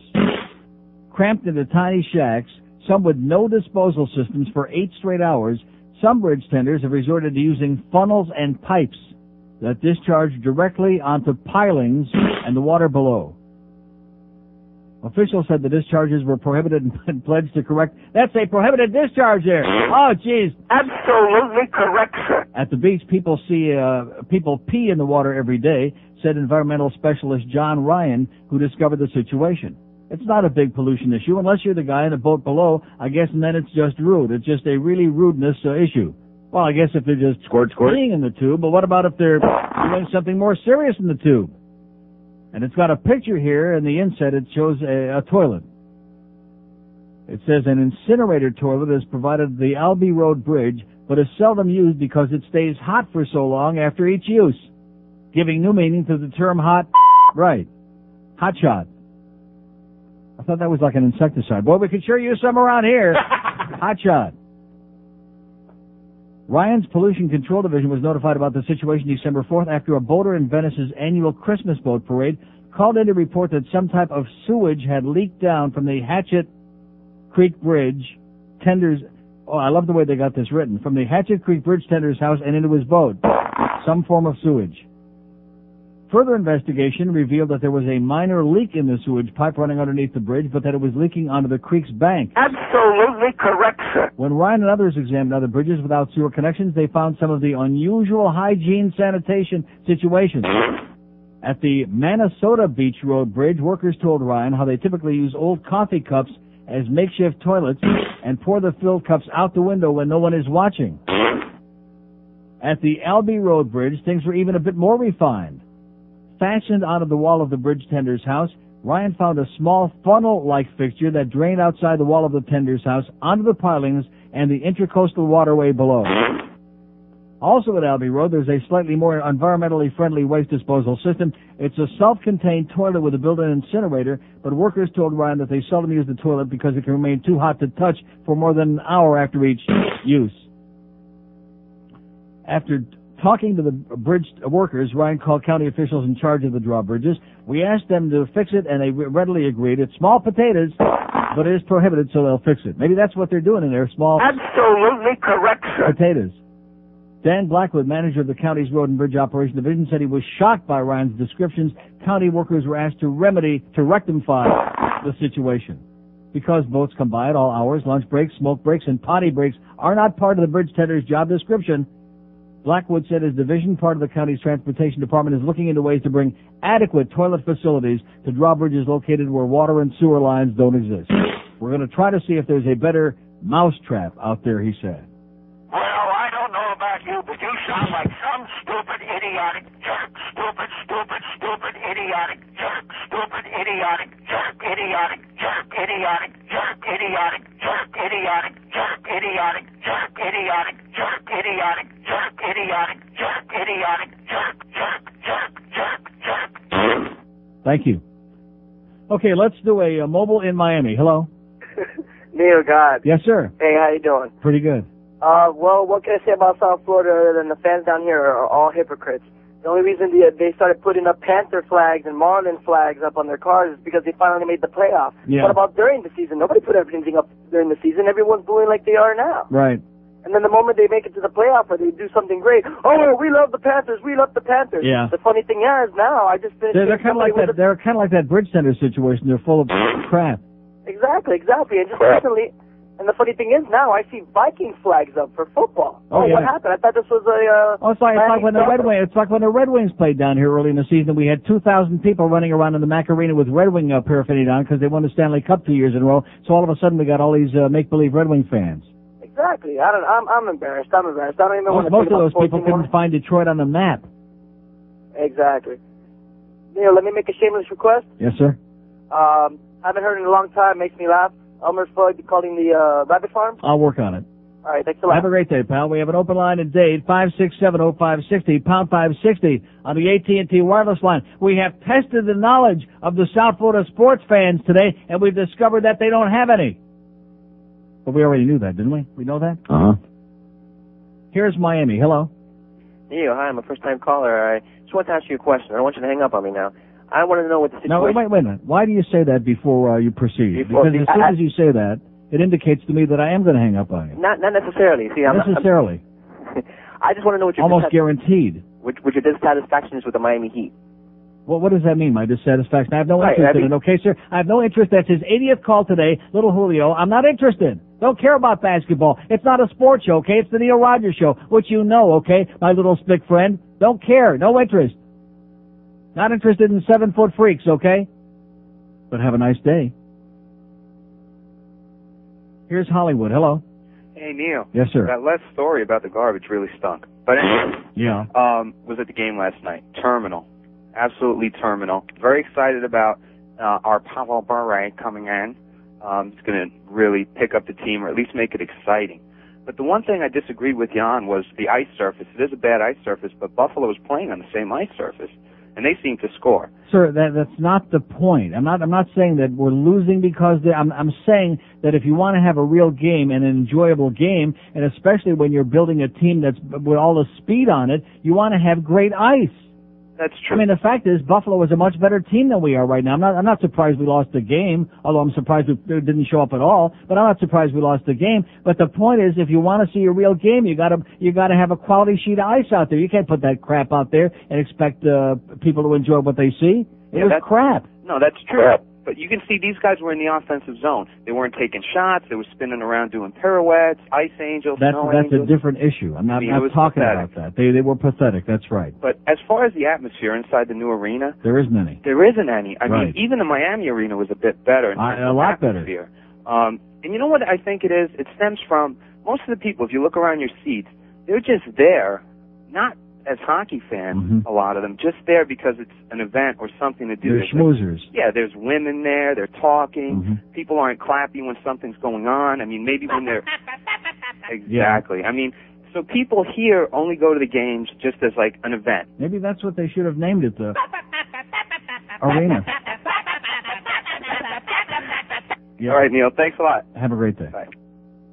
Well, I think we've already decided that it's a social gathering place for people that just want to get out of the house for a couple hours and somebody gave them a ticket, or maybe they actually bought some tickets. And it's a good place to get out, bring the pain in the ass little kids, go have a little bit of social activity, then leave nice and early. Like I did last night, by the way. Oh! Got there late, left early. I'm becoming a real South Florida sports fan. Oh! Nice going, Neil. Thank you. Sunny Isles, hello. Hello, how are you today, Neil? Okay, sir. Went to the game last night also, first time at the new Mac Arena. Yeah. Had a great time. But three things noteworthy that I could find from the game.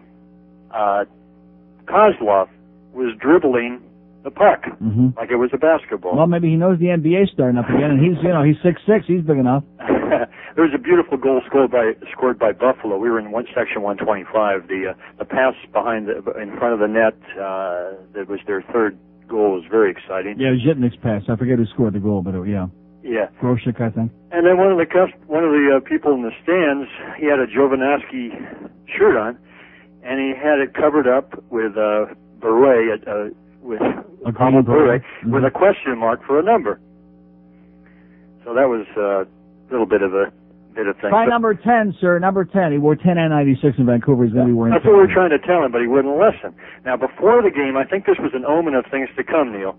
Driving from Sunny Isles across the William Lamont Causeway westbound about sunrise, this is about 6 o'clock at night, a huge green heron flying in front of me about 50 yards in front, maybe 100 feet above the ground, and it let loose a pterodactyl-sized armlet. Wow. And I promise you, it landed directly on my windshield and my front hood, and I had a nice souvenir that we took to the game.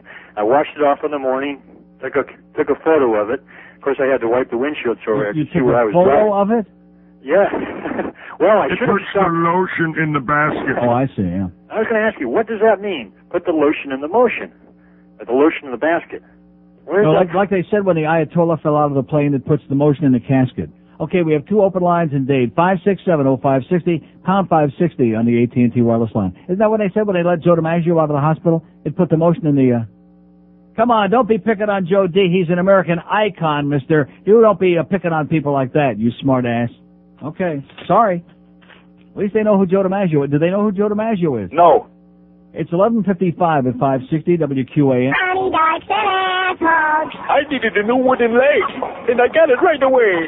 Thank you, Joseph and Son. Javille, my fish caught broke, and like a miracle, I had a new one in less than an hour. Thank you, Joseph and Son. Hi, I'm Jesus Christ. You know, it ain't easy living in Jerusalem when you look like Peter O'Toole and you can't speak a lick of Aramaic. That's why here at Joseph and Son Carpentry Shop, you'll always receive quality work at miraculously low prices. Right, Bob? Sure.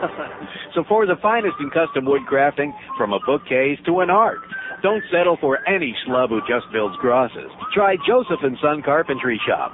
Our work is guaranteed. My hand to God. Top note at 560 WQAM. My hand to the Antichrist, baby. Oh, God. There you go. Jerry Falwell says he's going to be a Jew. It doesn't mean anything by it. It's not anti-Semitic, but he's going to be a Jew. It's going to be a male. It's going to be a Jew. That's what Jerry Falwell says. We have an open line in Broward all of day. Look at that. We're back to this business again. Now, they promised me, they guaranteed us upstairs. Of course, they lie a lot. Oh, after the first of the year, all this 4-minute business is going to stop. All these long breaks when you lose all your calls, that's going to stop. It'll be no spots radio. Yeah, right. That lasted for what, about two and a half days? And now we got spots up the... We're back to our 4-minute breaks again, and they're back into this dilemma again. The same thing that we had like 3-4 weeks ago, and then they just keep running away and avoiding and lying through their teeth, which is what they do the best here. 567-0560, pound 560 on a mobile one line. Here's a mobile in Fort Lauderdale. Hello. Neil, happy Tu B'Shvat. Whatever you say. What Neil, the hell is that? The one thing about... I thought it was Purim. Circus, maybe? I don't know. What the hell do I know? I could be the Antichrist for all you know. Neil, in terms of Bure, this reunites him with McLean, right? So right away, McLean should be playing better, correct? Well, what does Pavel Bure coming here have anything to do with how Kirk McLean is going to play? Well, I mean, let's face it. He played also great when he was playing up there with him. What does one have to do with the other? They played together during the when Richard played them during for the Stanley Cup several years ago. So maybe this will give him a little rise in his pants.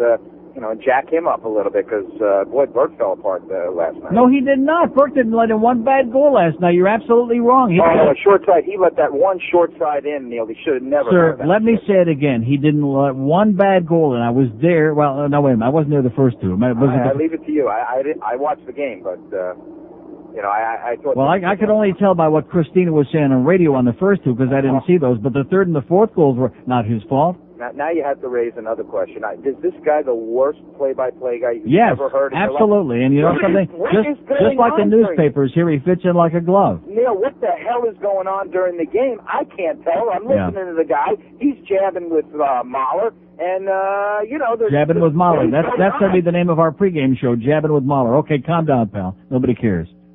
We have an open line in Broward, all three in Dade, 567-0560, pound 560 on a mobile one line. But I sure miss Lou and Debbie on a mobile after the game. Yeah, Scott Schwartz, who's got a great sense of humor, says, we missed those scat calls after the game. And he was serious. That was the best part. He was serious.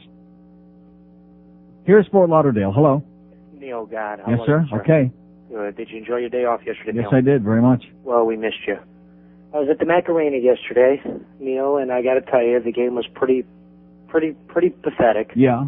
On the Panthers' part, and I do have to agree with you, Neil, about the ice. The ice is absolutely awful there, and hopefully they'll be able to do something about that maybe before the year's up. I don't even hear anybody talking about it. Nobody writes about it. Nobody is talking about it. Nobody says anything about that, about the goal lights. It's like I'm saying these things to be a bad guy or to create problems. I'm not imagining these things. Well, you just anybody with one eye can see it. Neil, I think you and all the rest of the true hockey fans down here just want things to be the way they should be. Yeah. To make the game better for the fans and for everyone involved, for the players, everybody. Terrific about the trade. Glad to see a high-powered, high-class offense maybe coming to Florida now with Pavel. That nobody in this town ever heard of. Well, I remember. I don't know. Sir, like I said before, I don't know whether to cry or wind my watch, to quote Mike Lang. I just don't know what to say. How is this possible? How is this possible? And this is supposed to be the goddamn sports station. Well, you think the guys on the sports radio are bad? I'm telling you, Neil, these guys on Sports Channel, Denise Potvin and this other putz, they're absolutely horrible. I listened to the game that they called a couple nights ago on television, and absolutely listless, boring, terrible. Listless? Rather go to the game. Well, maybe Rummer's not getting enough freebies. Maybe that's the problem. And the last time I was at the Macarena, I was at about a week and a half ago, something like that. I'm telling you, the food there is awful as well. Okay, well, I'm glad you're having a good time. Okay, thank you. Okay, one call left on the board, and then it's that good old-time music, whatever you got queued up in there. I'm game for it. I feel like Dave's game. I'm so game for it. Jesus Christ. You know, I really believe, I'm like 1,200 miles away. I'm hearing about the Bure thing. I'm all piped. I'm pissed off and fired up. I'm all excited. And I'm thinking, boy, when I get back there, finally something exciting happened in that town. And it's like, put your head on, it's like it says on it, put your head on the table, Ronnie, it's nap time, you know. Man. 567-0560, pound 560 on the mobile one line. Here's our last call. It's a mobile in Boca. Hello. Hey, Neil, how you doing? Okay, sir. I was at that game last night. I'll tell you the truth. Both of those goalies were moved like tin men. They're the stiffest goalies I've ever seen. Hello? Meaning what? What does that mean? They don't move. They have no rhythm. They play so deep in the net. No wonder they score goals on them. No wonder they score goals. So in other words, they're supposed to not give up any goals. No, I'm not saying they're supposed to, but they play so deep in the net. So in other words, when you get shut out 4-0, and when you play a lethargic game and you have no offense, it was the goalie's fault last night? Oh, no, I'm not saying that. What are you saying? I'm saying you're saying that you know nothing about the game, and we appreciate your honesty. Thank you. Yeah, you're playing too deep in the net, Sean. When in doubt, come back out. And if I were you, I'd be hiding in that net, too, the way they were playing last night. I'd be way back in there, hunched down, waiting for the worst. Open line at Day 2 in Broward, 567-0560, pound 560 on the mobile one line. Here's Boca. Hello. Hello. Yes, sir. I'm a hockey fan. I know this. That with Bure in the lineup, we won't see another game like last night for a long time. I sure hope not. Just to watch him skate is 10 times entertaining more with than the price of admission. That's right. And he doesn't just skate around in circuit like Victor Kozlov. He makes moves towards the net fast. Yeah. And he makes it in the net usually. So I'm happy. I'm speaking up, and we're gonna kick some ass. Hopefully make the playoffs. Okay. All right. Did he sound confident or what? No. Sounded like he was going. The next thing he was going to say was something about his nipple ring. I'm positive he was going to say that. We have an open line today. No, and all these things. That's what he said. All these things. 567-0560 and pound 560 on the mobile one line. Here's a mobile in the Gables. Hello. Hello. Yes, sir. Hey, regarding the ice, there was a big story on the news the other night that the circus was in town, so they had to rip up the ice, and they had this big story about the guy who actually sprays the ice and puts the ice back down. Yeah. That could be the reason why the ice is all crappy. Yeah, well, it was bad before, but now it's worse than it was ever before. Yeah, well, they Worse. destroyed a guy that was just spraying down the ice and talking Well, somebody ought to spray his ass down because he sucks. That's why they call him the Iceman. Okay, thanks for the good news. There you go. 2 open lines in Dade, 5670560, pound 560 on a mobile one line. You're complaining too much about these things, Neil. Just go there and have a good time. Just go there and spend all your money on Wayne's food, okay? Wayne's God. Wayne saved 2 franchises in 1 week. What's your claim to fame, mister? Here's Kendall. Hello. Hey, what? Neil? Yes, sir. Stanley and Kendall, how you doing? Okay. Long-time listener, first-time caller. I'm disappointed in you. Disappointed in me? Yes. What did I do to you, sir? You're such a great talk show host. Yes. Got the answers to everything. Yeah. You make a lot of sense to me. Uh-huh. And why the hell aren't you running for the President of the United States? Oh, Jesus. 2 open lines in Dade, 56705. Sir, you're the silliest, the most pathetic waste of space. Please stop with your bull crap, okay? You're killing us with crap. I'm sitting here, I can't even get a few lines on the board to talk to me here. Why aren't you running for the president? Oh, God. If the call weren't that bad, I'd be moist from the heavy suction, okay? But the call was so bad that it wouldn't arouse me in a billion years, okay? Jesus, God Almighty. That's the kind of call you'd hear on the light bulb. The light bulb. Oh, you're such a brilliant man, and you entertain us so much. How come you aren't running? Thank you. What are you looking at me with a finger? How are we supposed to know that? Not that I'm getting exercise, not that I'm getting upset because Ray Perry is another BS artist. How could one building have so many bullcrap artists in it, huh? That's what I would like to know. Guy comes down, he looks you in the face, he tells you all the right things. This guy's going to take care of copy. He's going to get the sales staff all straightened out. We're going to get stuff updated. And then does he show his face today? No. Is the copy like one spot I just had to cross out because it's like advertising something that ended yesterday? Is that updated? No. The other one that's 3 months old, is that been updated? No. Do I see this man? No. Do we care? No. That's the sad part. We just don't care. And I'm getting exercised about it.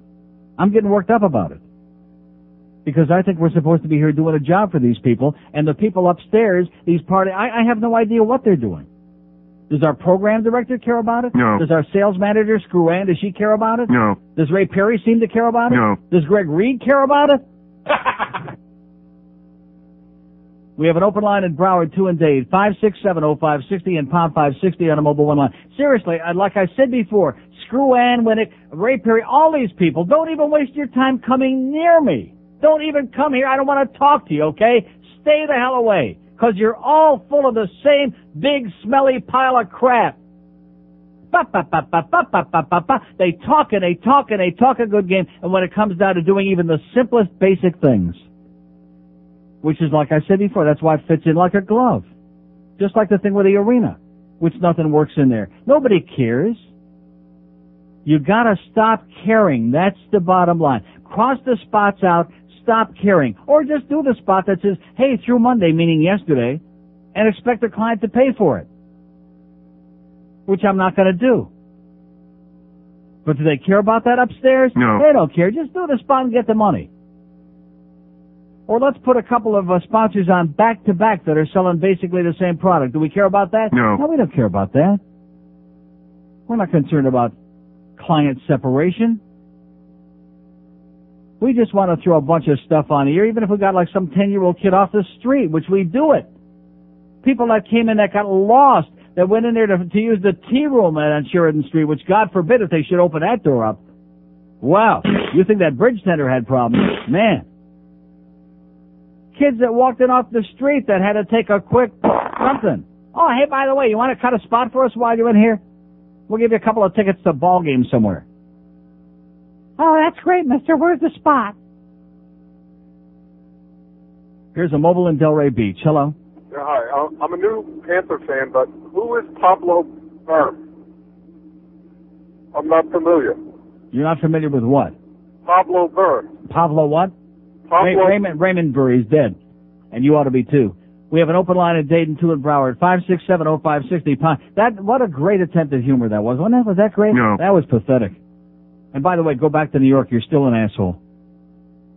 Here's Aventura. Hello. Hey, how you doing, Neil? Okay, sir. I'd just like to touch up on, like, how these fans, these Panther fans are acting. They don't even know who Pavel Bure is. All right, this guy's like... How could listen, let me ask you this, seriously. How could anybody over the age of 10 go to a hockey game, pay money, or take somebody else's tickets, go to a National Hockey League game and not know who Pavel Bure is? How is that possible? Because they don't follow hockey. They just think it's an event, like you said. They pay the money to do something, just to have something to do, because they have nothing better to do with their pathetic lives. Yeah. You know, I mean, the fans down here amaze me, how people act. You know, every time something happens and I say to myself, this to me is the ultimate. I can't believe that this could be. And then something like today comes along and it just blows me away. I can't believe it. I cannot force myself to believe this. I mean, how can you possibly, people act like nothing has happened. You know, we find probably the best player in the We're going to be paying this guy $10 million a year, okay? There is no other athlete that plays, other than those freaks in the NBA, there's no other athlete that plays in this town that's ever going to earn $10 million a year, and these people still don't have any idea who it is. It's amazing, isn't it? But they do like Peter Worrell. Just keep that in mind. We have an open line in Dade, and he plays a lot cheaper, too, by the way. Open line in Dade, 5670560, pound 560 on the Mobile One line. I'm not sure which has made me more disgusted today. This reaction, this non-reaction, or Ray Perry. Let's take a poll on that, okay? That's our poll question for the day. Who is most disappointing, the so-called Panther fans or Ray Perry? I think it's like nip and tuck, neck and neck, nose to nose. You're a witness. You saw the man stand down here twice with a very sincere look on his face, very alleged concern. Oh, yeah, this is wrong. We got to get these things straightened out. We're going to get this copy replaced, and bada-beep, bada-boop, bada-bop, bada. And we have the same situation that drags on, and God forbid that fat Jew fag should get on here and open up a mouth and say something about it. There he goes making trouble again. Like I'm looking for this. You know, like I reach over here, I pull out whatever's in the folder, like I'm looking for a problem. I am assuming that maybe something is in there that is timely and ought to be on the air, that somebody's paying for us to do for them. What a silly notion. What a ridiculous idea.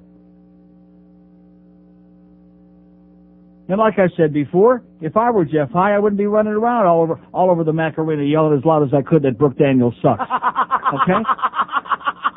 But you know something? Jeff High at least was good for comic relief. Huh? You got to admit that. See? I finally got you on one. He was good for comic relief. He was panic. Not intentionally. But you just look at him and you'd pee in your pants laughing. Oh my God, look at that tub of crap. And he's got the cane and the stomach is exploding. I was expecting him to waddle in one day, just explode right in the studio. 400 pounds of crap right there in the middle of the studio. So at least there was some comic relief. One thing about this sales department, it's not funny. No. Oh, no. There's nothing funny about the QAM sales department, Virginia. Here's a mobile in Miami Beach. Hello. Hey, Neil. How you doing? Okay, sir. Well, I'm out here I'm with right a couple back to harsh reality. I'm out here with a couple buddies of mine. We're over here at the convention center. They're down here from Atlanta. They just can't believe they're South Beach. Between all the hot-looking women and all the gay guys running around, they don't know what's going on. Yeah. But they're having a good time. It's scary out here, though. Well, what's this South Beach all about? Okay, we have an open line at Dade 1 in Broward, 5670560 and pound 560 on the Mobile One line. Here's Homestead. Hello. Hello, Neil. Yes? What's going on? Yeah, I got your solution to the ice problem at the Macarena. Yeah. Rollerblades, baby! Two open lines in Dade, 5670560 and pound 560 on the Mobile One line. Here's Pompano Beach. Hello. Yeah, Neil, how's it going? Okay. Listen, first of all, you're wrong on one point, that he's not the only athlete in Florida that's going to earn, at least South Florida, Miami, that's earning $10 million a year. And who's the other one? Alonzo Mourning. No, I said other than the NBA is what I said. Sir. Okay. And also, Alonzo Mourning's a great... Uh-huh. We have an open line at Dade 1 in Broward. See, if you want to have a conversation, that's fine. That means you talk, then I talk. 5670560, pound 560 on the Mobile One line. Let me say it again. Other than the NBA, which is exactly what I said before, he is the only South Florida athlete to be making that kind of money. You would assume that people who claim to be sports fans, especially claim to be hockey fans, would have some idea who he is, where he played, what he's done, what his shoe size is, etc., and so on, and what shade lipstick he'll be wearing for the opening game. Here's Pembroke Pines. Hello. Hey, how you doing, Neil? Okay, sir. Okay, I'm going to try and save you. After these last 4 callers, I know you're pretty irritated, right? No, I'm not. Oh, really? Why should I be irritated? Well, I don't know. I'm only irritated because our sales department sucks. That's why I'm irritated. Okay. Because they're full of crap. Yeah. Because they don't service their accounts, because they lie a lot, because we got 55 sales managers upstairs, and not one of them is doing a goddamn thing that I can see. But anyway, go ahead. Okay. Well, last night, you were at the game, right? I was there. Okay. Why were there so many empty seats? I was watching on TV, and it seemed like the whole lower bowl, like 1/3 of the lower bowl was empty. Well, late in the game, can you blame anybody for leaving that game? I left early. I left with 10 minutes to go. I was 12 talking minutes. about like at the beginning of the second period even. It seemed like it was pretty empty down there. Well, they claim they had 17,000. I would say it was about, I don't know, 16,000 there last night. And when they talk about, I've read that the Panthers. But what does that have to do with anything? I mean, there was a decent crowd. That just says right there why none of these people know who Pavel Bure are. They're all either outside probably getting food, spending all their money buying all the food there. Oh, hey, I got news for you. At the end of the second period, a lot of people never even bothered coming back. It was 4-0 at that point, and you'd be amazed at how empty that was the start of the third. It was ghost town. So I had to make it pretty easy getting out of the... Damn right. That's why we waited another few minutes, and we just zipped right out of there. It was home in 2 minutes. Yeah, that's great. We did have one $10 million athlete for a while, but we traded him. Remember Sheffield? Yeah. Right, so that's why we're never going to have it, because we got Wayne down here, so he's not going to pony up for Well, do you think Gary Sheffield was worth $10 million? I think we should, it was worth getting rid of him to pay him $10 million just to get out of town. The only person with $10 million in South Florida is Neil Gott. Okay. Thank you. God bless you. There you go. Just one time. I'm telling you, there is something in the air here. God, I'm coming back to such a mess in this place. What an amazing change in my life. I'm not joking about this. I left the house this morning feeling better than I have in years. Not months, not weeks, in years. I felt great. Now, I'm in a sick studio with a goddamn sales manager, the sales manager of the week, who's full of crap, with copy that's older than Methuselah's grandmother, and I'm gagging and choking and puking over here. It's like deja vu all over again. It's like shades of the old corporate disease at IOD, before we had to threaten to call OSHA. Wouldn't it be a shame if we had to do that here, huh? When I mentioned this to you the other day, to George, I think it was off the air. When we first came in, you and me and Norm Kent, we came in, whatever the hell I was, a year and a half ago? Almost a year and a half. And we got the guided tour of upstairs on the 3rd floor, which at that time it was the old Power 96 before the new studio, and the carpeting was filthy, and there were stains on the floor and on the walls, and I'm thinking to myself, what kind of slobs are these people? What kind of a slob is Greg Reed that he operates a schlock toilet like this? Yeah, and you're rolling your eyes. And then, of course, the clean yeah, right. And then that day I went to pick you up to go down and get the car over on Sheridan Street, and I walked into there for about a minute waiting for George, and I looked around, and the Bluff Lindsay gave me the guided tour, which, thank God, I can hold my breath for at least 30 seconds. And I thought to myself, to call this a toilet would be an insult to the plumbing industry. Slobs. That's what we're dealing with here, slobs. A place that won't even spend the money for an exterminator once a month, once every 6 months. The guy has to show up for one of our listeners from off the street a few days ago. Spritzing around here with a can too. He's spritzing it. Because he felt so sorry for us that they don't even want to spring for bucks for an exterminator. This is a sick building, baby. It's a sick goddamn building with a bunch of slobs running it up there. And you wonder why we have this kind of a situation. And these people over on Sheridan Street, they're kissing the ground because this is the week they're getting out of there, and they're coming over here. Surprise! Guess what? In fact, you know something? Maybe they brought it in special. Maybe somehow they sucked up some of the air from the other building and they brought it in here. You know those, what do they call those squeeze things, that they used to, those old-fashioned squeeze deals with the dust. And maybe they just cut loose a whole bunch of the air from the other building to make those people feel at home. So that any long-term ailments that, are recurrent, they won't go away real quick, because then they would understand that it was the building and it would be a sick building, and then they'd sue their ass. What do they call those big things that they blow? The bellows? Bellows, very good. He used to play for the Canadians. We have an open line in Broward, 5670560, pound 560 on the mobile one line. 1226 here at QAM. You get a lot of it. Neil Rogers on Sports Hole Radio, WQAM.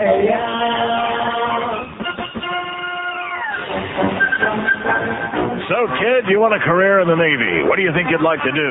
Oh, I don't know. Maybe. Do they have a cruise director? No. Why do you want to join, son? Oh, I don't know. Something about a crisp white bell-bottom uniform with a snappy little black tie and a Shirley Temple hat that says, "I'm clean and ready for inspection, sir." Do they have a poop deck? I sure would like to play on that. That's a funny word. Poop deck, poop deck, poop deck. Do they serve Mai Tais on the ship? Oh, sail away! 1230 at 560 WQAM. We got Mad Dog Jim Mandich coming up for Hank at 2 this afternoon from Shula Steak 2. Boog Shambi talking baseball. 6 to 8. We're not sure why, but nevertheless he will be. Then 8 to 10 he's talking other crap. And 10 o'clock Ed Kaplan with a gambling show. We have 2 open lines in Broward, 1 in Dade. We discovered today in 2.5 hours that nobody here knows anything about anything, which at least we're consistent. 5670560, pound 560 on a mobile one line. Here's a mobile in Jupiter. Hello. Yeah, these people around here in South Florida, they don't understand how explosive and exciting this athlete that we're getting. They've never seen anything like it. Yeah. And it's going to be, I'm so excited for it. And what I got to give the Panthers organization credit for is we didn't have to give anything up for it.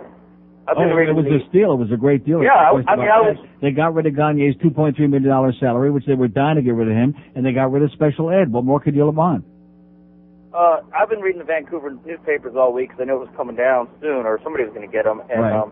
I kept reading that it's either, Joe Banowski, everybody knows going, is going to either be Niedermeyer or Kavasha. And I was just praying it was Niedermeyer. I wanted to keep Kavasha.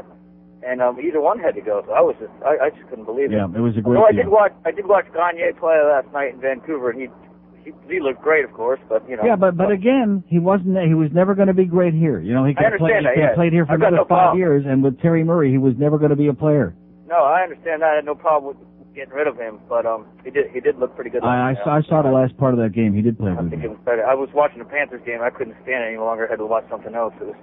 I couldn't stand it. So, and the other thing is, I was singing. I got a 2.5-year-old, and the other day I'm singing in the car that Jorge Rodriguez song. Yeah. And my mother-in-law was babysitting last night, and I go to, and she goes to church every day. She's Catholic. I go to pick him up, and she's like, what's this George Cheese song? He's singing the song to her, and she's like 79 years old, and she... Oh, my God. Yeah, I can imagine. I had to explain it a little bit. But. Yeah. Well, we're all going to burn in hell anyway. Anyway, so I'm excited to see Pavel Bure. Hopefully he'll play against the Rangers. Yeah, I would think the Rangers Thursday night. I don't think he's going to play tomorrow night. I would think by Thursday he ought to be ready. And that's another thing. I think the Rangers offered a better package than we did. I don't know how they didn't get him. No, they did. They didn't offer that package. What you read about is what Vancouver wanted, but they weren't going to give all of that. There's no way. But, I mean, the couple players that they did admit they were going to give is still better than we gave. Yeah, well, kiss the ground. All right. Have a great day. We have an open line in Dade, 5670560, pound 560 on the mobile one line. We getting these sales things straightened out? No. We getting some new copy? No. Ray Perry, we sound in with any advice here? No. Okay. Just checking it out. I mean, anybody can come down here and look you in the face and give you all the pseudo-sincere bull crap. And, oh, yes, you're right about that. We got to do it this way. And then not produce anything. Nothing. Zero. Zippity-doo-dah.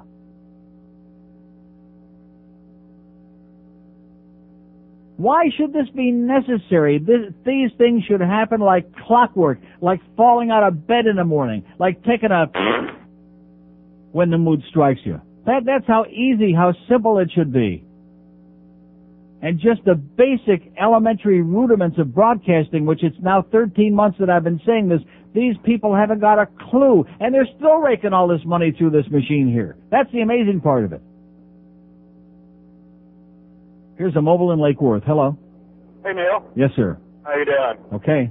Hey, a while back that guy that called about how unknowledgeable the fans are around here, I'm one of those fans, and I have to agree. I'm ashamed to admit it, but because hockey is new to South Florida, and obviously, when was the last time you saw a pond freeze around here?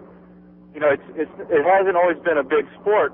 And I must confess that about a year and a half ago, when they started dismantling the team, I tended to lose interest. What do you mean when they started dismantling the team? What does that mean? How did they dismantle the team? Well, when they started getting rid of all the players that had gone to the Stanley Cup with the team, you know, and you kind of got disheartened about it. At least I did, and I know a lot of other fans, a lot of my friends probably felt the same way. Well, that doesn't make them fans because they jumped on the bandwagon during when they had the big playoff run, when they had one big year. That doesn't make them hockey fans. I'm sorry, we never had a chance to become fans. Why not? The team's only been here a couple of years, you know? This is the 6th year. Yeah, well, 6 years. 6 years. Well, if it's true what you say about this guy Bure, I think that's great. Bure, say it after me. Bure. Bure. Don't say Bure. Only the coach says that, and the coach is a nitwit. Is he really, like you say, the equivalent of Michael Jordan to the NHL? Yes, I would say so. Wow. He's the fastest, the most dynamic, the most prolific, the most unbelievable player. He's got moves that other skaters can only dream of making. He's phenomenal. Yeah, one of the guys in the Sun Sentinel, I forget which columnist it was, he was talking about the guy, and I mean, he made him sound like a good player, but he rattled off like 5 or 6 guys that were better than him, and he was like slotting the players, and he slotted Bure. He worried like about the 6th player. No. In his opinion. No, I don't agree at all. I'm glad to hear that, and I will start watching them again. I will start paying more attention. Now that we got a good player to watch. Okay, thanks. That's the kind of fan we like. There you go. Ladies and gentlemen, that was the best call I've ever had in 100 years of doing this right there. That was the definitive South Florida call. Now that we got a good player, I'm going to start watching again. Sir, I can't begin to tell you how I love you. I'm going to send you a bouquet of roses.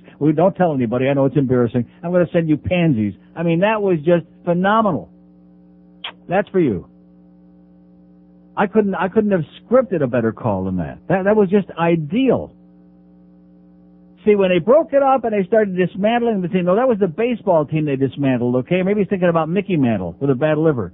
No, they didn't dismantle. They made some bad trades. And then they finally got rid of guys who were past their welcome, like Brian Scrudlin and some of those guys, Tom Fitzgerald. But they didn't dismantle the team. The team just wasn't, to be honest with you, wasn't that good in the first place. I know that comes as a great shock. The team wasn't all that great in the first place. They got hot for a couple of months 3 years ago, and right away they jumped, we got a great team. We never had a great team. We had a decent team with a bunch of guys that were overachieving and got real hot for a couple of months on a real roll, and they created this euphoric hysteria, and then they started slacking off again. Last year was bad. This year almost as bad. But now we got somebody exciting. He's going to start watching again. All right, that Bure guy. Bure Salming, I think that's his name. Bure Salming. We have an open line in Broward, 5670560, pound 560 on a mobile one line. Is there any other city in the National Hockey League where they would have just made the deal and gotten Pavel Bure on their team? Is there any other city in the NHL where the response would be like this? No. No. No! What's this obsession with hope? Accused of the crime of murder. The state of California charged me on June 17, 1994. I am guilty. Don't believe I am innocent of murder. Excuse me. Let me through, please. I'm with OJ, okay? Sure you know OJ. Sure you know. Everybody's on the guest list. Don't believe I am innocent. Excuse me. I am guilty. Guilty of murder. Guilty. All right. Of murder. $8, honey. What? $8? No way. I'm on the guest list. Excuse me. I'm with OJ. No, I don't think so, baby.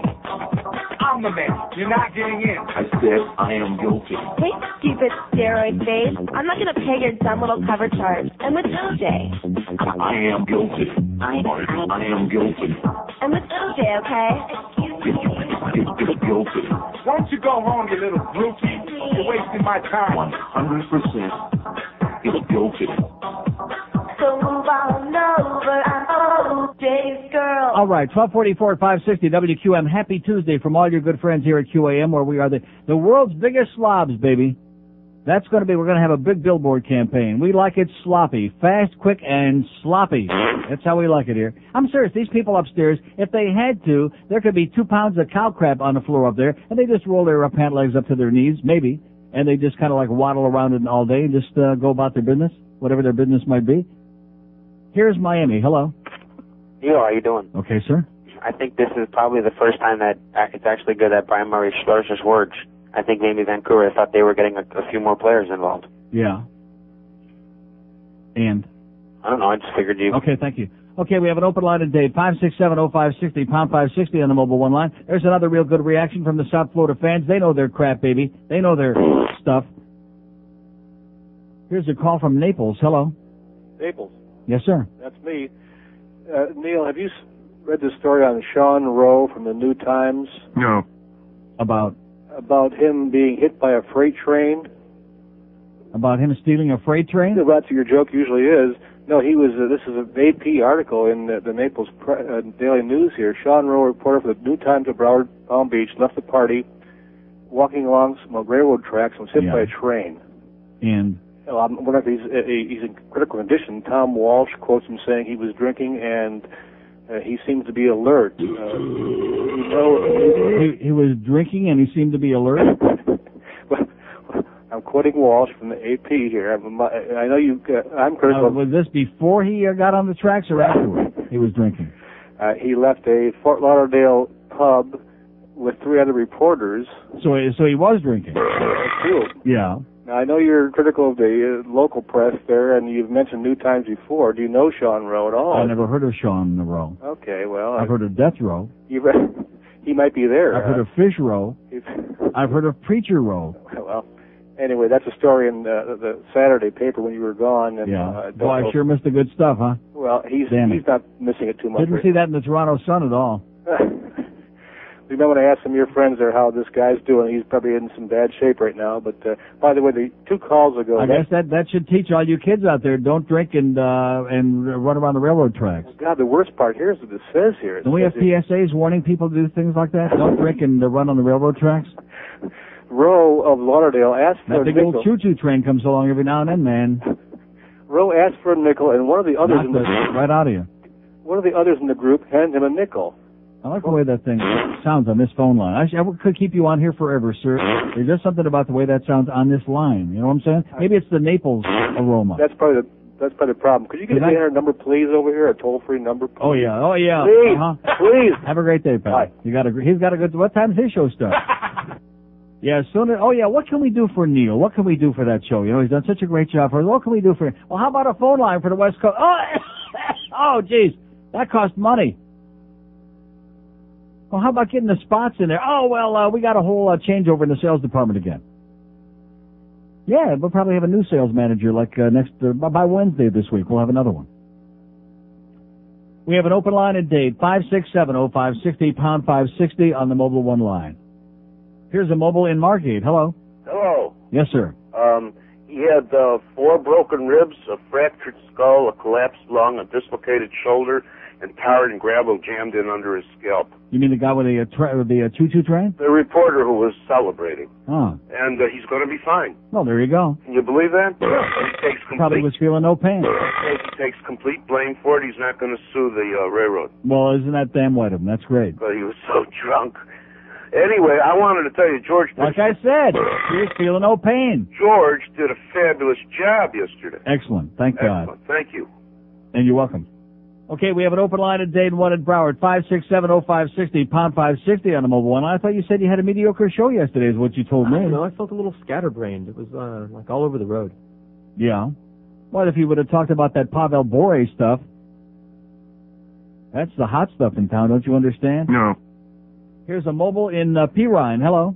Hey, Neil, how you doing? I'm doing good. I just wanted to call and thank you. I just got back from Las Vegas, took your advice, stayed at the MGM Grand. Yeah. Had a grand time.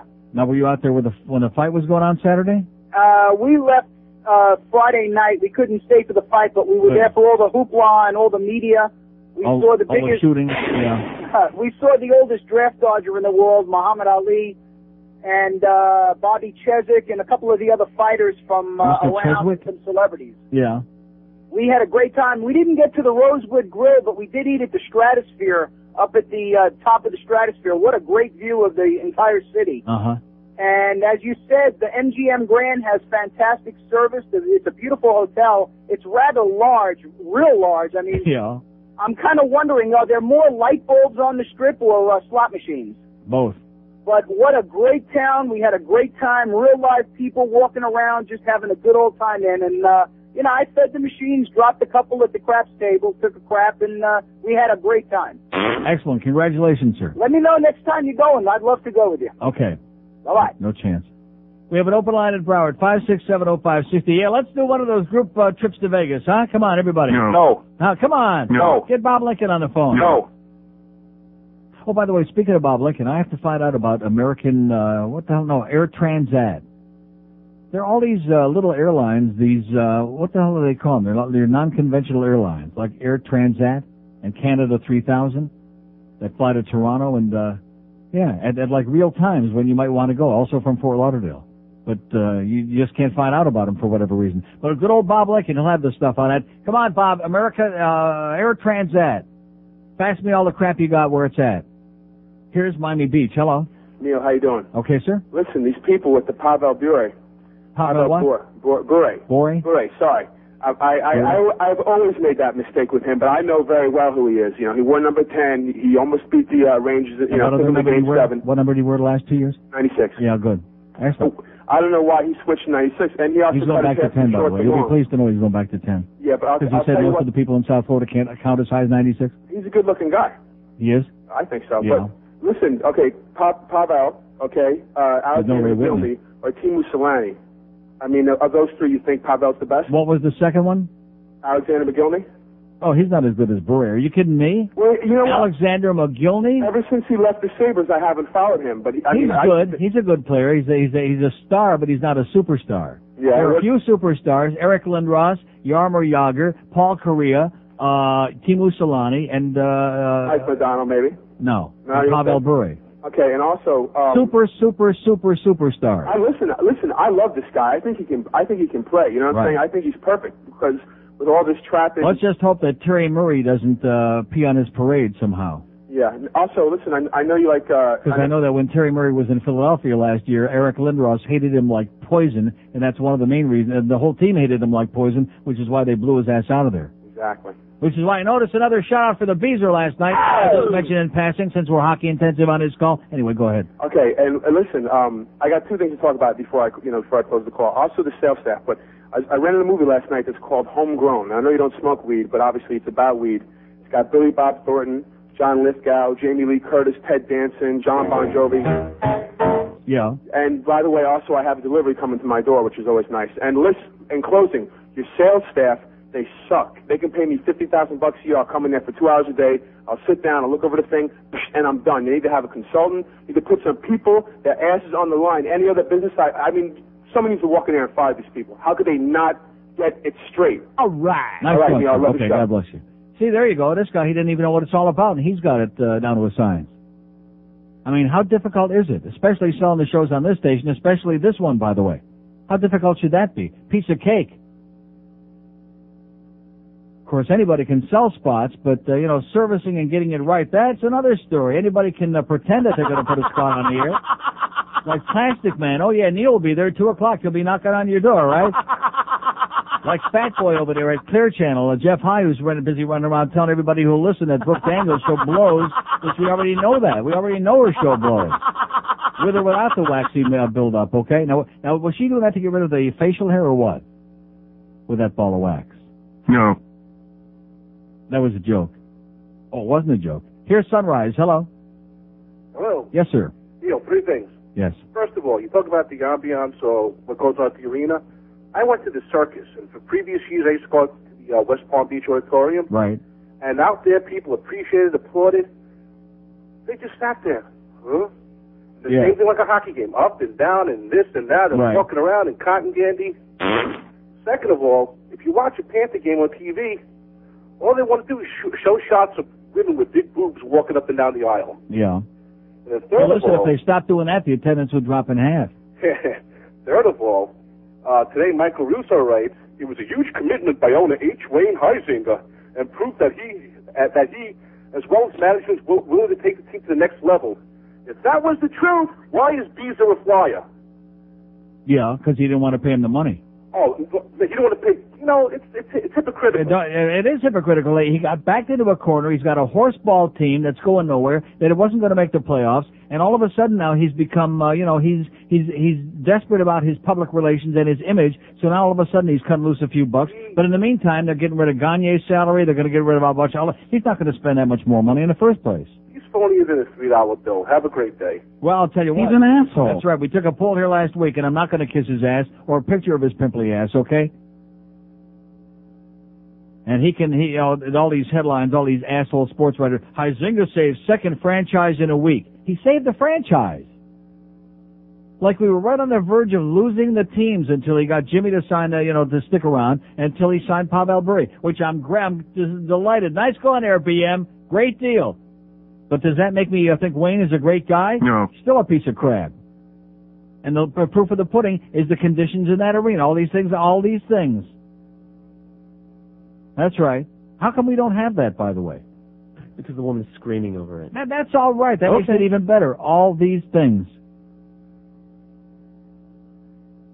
Maybe Wayne needs a tummy tuck. Maybe somebody's been tugging on his nipple ring too hard. I don't know what his problem is.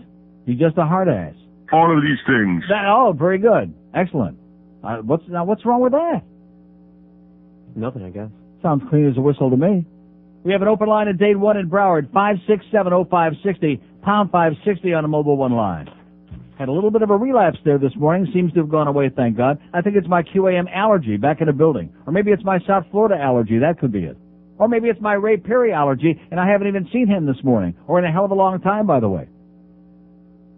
Oh, yeah, every Tuesday morning, 9 o'clock, bright and early. He's going to be down here. We're going to talk.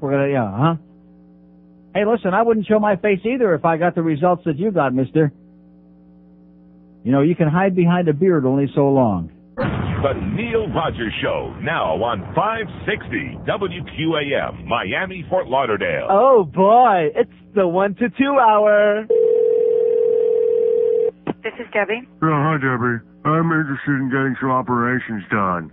Okay. And some body contouring and some liposuction. Mm-hmm. And I was wondering if you get some tummy tuck and lip augmentation, cosmetic breast surgery, facelift, all of these things. Mm-hmm. And I was wondering... What would you like to start with? Well, I need to get everything done. Probably the first thing I'd like to have removed is my thing. Okay, we don't do that. No. Could you do breast implants, though? It can be done, but I don't know if they would do it right away. It puts the lotion in the basket. Mm-hmm. How much? 5,000. Excellent. I'd like to have my skin resurfaced, too. Mm-hmm. Laser surgery. Mm-hmm. Have the lambs stopped crying yet, Mommy? Excuse me? Don't hurt Mommy's little baby. It puts the lotion in the basket. I'd like to get the liposuction that I saw on TV. Okay. Can you make me look more like a woman? Well, we'll have to see you first, and then upon looking at you, we can tell you that when we see you. Should I wear my skin suit made of body parts, Mommy? If you'd like to. It puts the lotion in the basket. Would you like to make an appointment? Yes. Okay. There is a $100 consultation fee. That's fine. Okay. Okay. My name is Buffalo Bill. Okay, let me get a little information from you, okay? Just one moment. It puts the lotion in the basket. I understand. It puts the lotion in the basket. Do you want to come in for a consultation for It puts the lotion in the basket. Okay. Would you like to make an appointment, or do you want to call me back? It puts the lotion in the basket. I understand. I've got my skin suit nipple necklace. Bill. It puts the lotion in the basket. I understand that. Would you like to It puts the lotion in the basket. Would you like to make an appointment? It puts the lotion in the basket. Okay, I will talk to you another time, okay? It puts the lotion in the basket. Hello? 103 at 560 WQAM. Mad Dog Mandage should be along for Hank from 2 to 6 this afternoon. Bo, what's his name? Will be here at 6 o'clock. Oh, God, Bo Diddley. No, seriously, how come he's going to be talking baseball again? The booster. Carrot Top. He's talking baseball 6 to 8. What is that all? Are they crazy? Is that what it is? Yes. And then we got Eddie Kaplan, the Gambling Show at 10. I'm serious. There is something in here. It's in my throat now. There's like a thing in this room. Do you have Lysol? Yes. Yes. Seriously, this place needs to be decontaminated. Here's a Lady in the Gables. Hello. Lady in the Gables. Click. Well, blow it out your ass, sweetheart. Open line in Dade 1 in Broward. 567-0560, pound 560 on the AT&T wireless line. Thank you so much for your brilliant contribution to our show today, Lady in the Gables. Here's Doral. Hello. Oh, that'll be a hard act to follow, Neil. Right. Hey, what's going on? Listen, I want to call you to thank you for the other day, I think yesterday, the day before, you talked about Dave Game, and I had completely forgot about him. Yeah. And you brought him up, and you played that little That's card. a lot to forget about. Oh, man, that... But whatever did happen to him? I haven't got any idea. He was here, and then he wasn't. But and I saw think, especially with everybody with their big 52 and 63-inch screens now, you Hey, think you know he what? would fit in perfect. he was a short man, too. Yeah. He was not very... He was probably like about 5'6", 5'7". No. Yeah, I saw him one time do an interview over at Miami International No way. Airport. Dave Game was not 5'6" or 5'7". He was a short... Yes, he was, Neil. I saw him in person. I think he was about And 5'3". About 480. He was a big guy. He was no Jeff High, I'll tell you that. As far as yesterday, George did an excellent job. Great. I hope he continues his career in broadcasting because he'll be doing. Yeah, especially in this place. He'll go far working for this outfit, no question about it. Absolutely, and just calling to thank you for making me laugh, and you have a nice day. And back to you. We have an open line at Dade 1 in Broward. 5-6. Seriously, I can feel the mung in this room. Oh, I know what it is. It's that goddamn cigar you're smoking. Yeah, but I'm all shut in here. I don't have any open vents in here. Intakes or anything like that. Yeah. So how come I'm gagging and puking in here? I felt great when I came in here this morning, and I'm choking. I can feel it like any other joint. Every time you open your mouth, you can feel something like squirt, squirt in there, and it's not that. Seriously. There's a fungus in this goddamn studio, you maniacs. Oh, well, they don't care. They're upstairs waddling in crap up to their hips. They don't care. They got their hip boots on. Here's a mobile in Boynton Beach. Hello. Yeah, how you doing, Neil? Okay, sir. Neil, I want to say it the way it is. The show sucked yesterday. It was boring. Yeah, and guess who that is in Boynton Beach? Yeah, Chronic. And then how come you listened to the whole thing, and how come you're calling again here today, sir, okay? To share with us your misery, you despicable subhuman piece of turd. They wouldn't even let you into the punch bowl, okay, much less waste their time flushing you away. Go hock a Chinik with a bridge tender, okay? Maybe you can flush his problems away.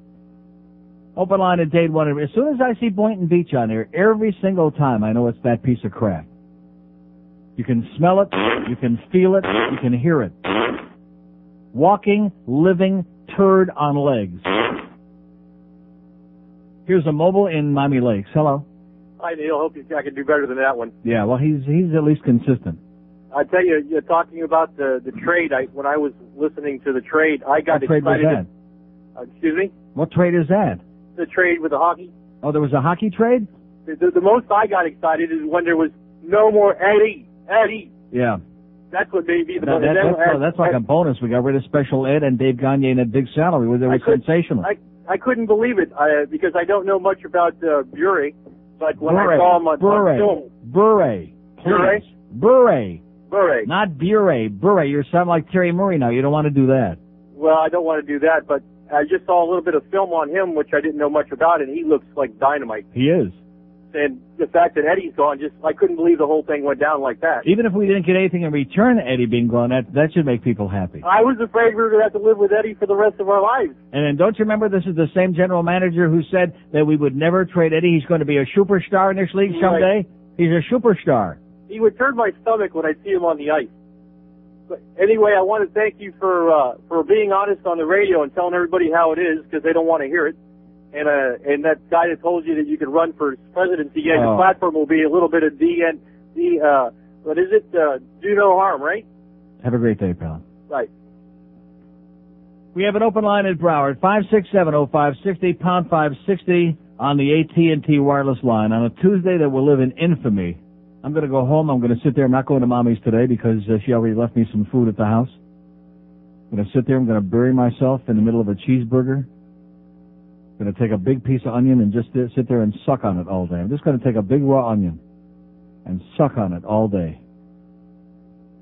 I'm serious. Because I'm just in disbelief at the shallowness of this community. And I'll confess, I'll be the first one to admit how slow I am. I'm a slow learner. And it's a good thing that I am a slow learner, because if I were a quick learner, I'd have been out of here a hell of a long time ago. So those people who enjoy this show, the only reason I'm still here is because I'm so goddamn slow. I'm dumb and I'm slow and fat and I'm old. And thank God for that.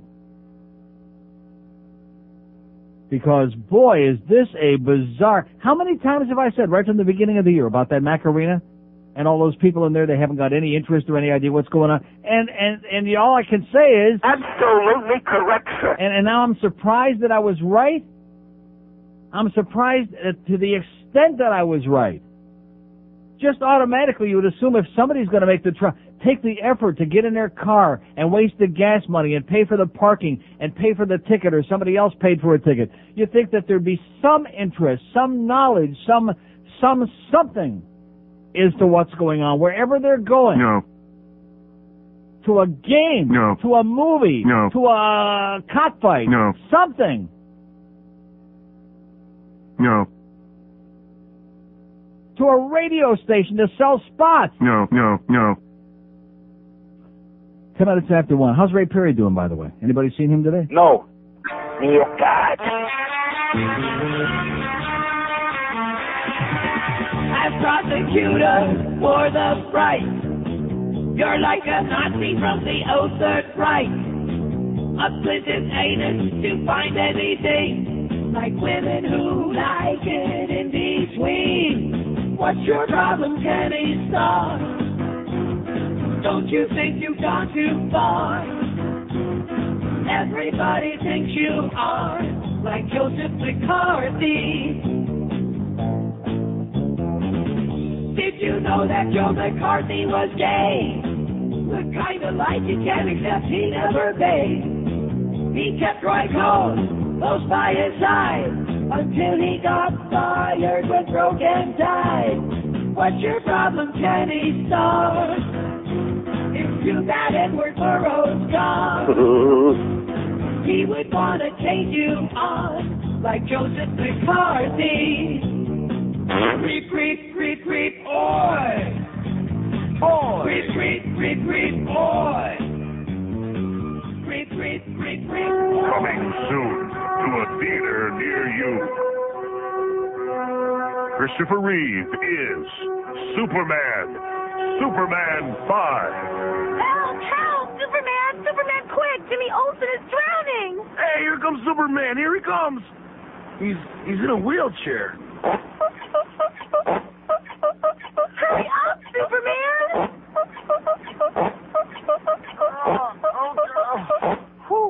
Okay, where's Jimmy? Oh, too late. Yeah, they ought to call you Super Gimp. Get out of here, you freak! Oh, Clark. Nothing's happening. Get on top of me. Okay. Ow! I, the evil Zod, have finally figured out a way to defeat Superman. With kryptonite? No, steps. Superman 5, The Search for a Bigger Doorway, rolling into a theater near you. At the risk of sounding insensitive, okay, the reason I'm playing that right now is the president's defense in front of the Senate has begun just a matter of moments ago, and one of his attorneys, of course, he's got that David Kendall, that queen, but he's got Charles Ruff. Now, I don't want to sound insensitive about people who are handicapped, people in wheelchairs, etc., but we have known for a long time the president's choice of legal counsel, him being an attorney and his wife being a lawyer, not always the best. I'm telling you, there is a disease in this room that is so unbelievable that I may not survive till 2 o'clock. I think they're giving us the old poison gas, if you ask me. But anyway, Charles Ruff is sitting there in his wheelchair. He's only been speaking for a couple of minutes. He's already, the lavalier mic keeps falling off his lapel, and a guy has to keep coming over and pinning it back on him again. And he's sitting there holding a pen in his hand. No, that's the microphone now.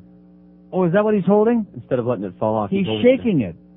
And his hand, he looks like Bob Dole on a bad day.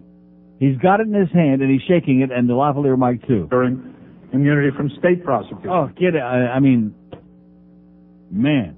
If I were Bubba, I wouldn't even show up tonight, you know? I'd just stiff him. Let them all sit in there. Where is he? Where is he's not showing. He's out getting drunk. He saw that Charles Ruff today. Oh, my God. This is stop and think about this. This is the President of the United States. The first president since Andrew Johnson, only the second in history, to have to go through an impeachment trial in the Senate. And for his defense, after 3 days of talking louder and louder with the same bullcrap, repeating the same horse manure over and over again with those Republican zealots from the House bullcrap committee. On and on and on. And now we start the defense with a guy in a wheelchair who keeps dropping the mic on the floor. Oh! Well, we always liked Al Gore a lot anyway. He's okay. Here's Miami. Hello. Hello. Yes, sir. How you doing, Neil? Hey, Okay. long-time listener. I love your show, but has there been one competent caller today? What's wrong with these people? Let's talk about... Okay, we have an open line in Dade, 5670560 and pound 560 on the AT&T wireless line. Like I told you, no more spics, okay? We don't want no spics on the show because they can't. They have nothing to say. We don't have one Julio in this town that contributes anything to the show. We got about a half a dozen jackasses, and that's their repertoire. That's all they got. Because that's what they got on their mind, what he just said. Here's Homestead. Hello. Yeah, Neil, this is Bill in Homestead. Yes, sir. Chronic facts here, yeah. I guess Bubba's going for the sympathy vote with the guy in the wheelchair. Well, I sure hope it works because this guy's pathetic. He's pulling out all the tricks. Anyway, I'm calling about the Bure trade. You know, we've been waiting two weeks or more for this thing to go through. I mean, there's been rumors around for quite a while. Yeah. And then when it came through Sunday night, we were just ecstatic. But I got to tell you, I'm a little concerned about this team right now. Barring the Bure trade, I mean, let's look at this. Going back a few months with Svela getting a little weird out there, and then Kozlov got that shoulder injury. He hasn't been right since. And I don't know if you noticed in the game last night. He hasn't been right since. He doesn't do anything. All he does is skate around. I don't know what it is. I think he's excuses, afraid my to friend. get it. You're making excuses. This is a very ordinary, mediocre team. Without this trade, this is a non-playoff, very mediocre team. And how they actually have managed to get it at 41 points is a mystery to me. Even I can't figure that out. Well, if Sean Burke wouldn't have been standing on his head the last 5 or 6 weeks, they'd be like 20 points out of a playoff spot. Yeah, but the point I'm getting to. What is it? I think there's something behind all this, and I think it goes right to the coach. I think these guys are so screwed up in the head, they don't know what they're doing. Yeah. You noticed last night, you look at in front of the net, Billy Lindsay's standing there flat-footed just watching the guys pass the puck back and forth. Right. I mean, what was that all about? These guys are... I think they're part of so the time they go out gun-shy. there, they're spectators. I have no idea what They're it is. gun-shy. Like I said earlier, I didn't think this team would play for Terry Marie, and I still don't think they'll play for him. I don't He either. plays I too don't- many they're head afraid to games. shoot. He has alienated most of the guys on the team. He sits guy. The guy shows up 5 minutes late for practice. He deals with these guys like he's dealing with a bunch of kindergarten kids, and you can't do that. No, you can't. And now this Bure is supposed to be signed at the end of the year. He'll sit him down once, and that'll be the end of that. He ain't going to sit him down. You watch. Trust me, he'll have to step over my fat body to sit down Pavel Bure. Get out of here. 2 open lines in Dade, 5670560 and pound 560 on the AT&T wireless line. Here's Pembroke Pines. Hello.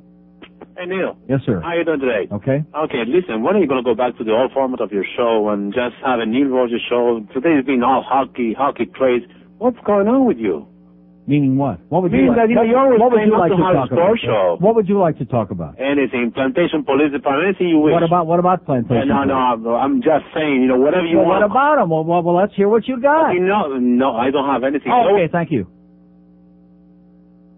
We have an open line in Broward, 2 in Dade, 567-0560, pound 560 on the 8. The reason I'm talking about it's the biggest story to happen here in years since this room got contaminated. It's got to be that cigar.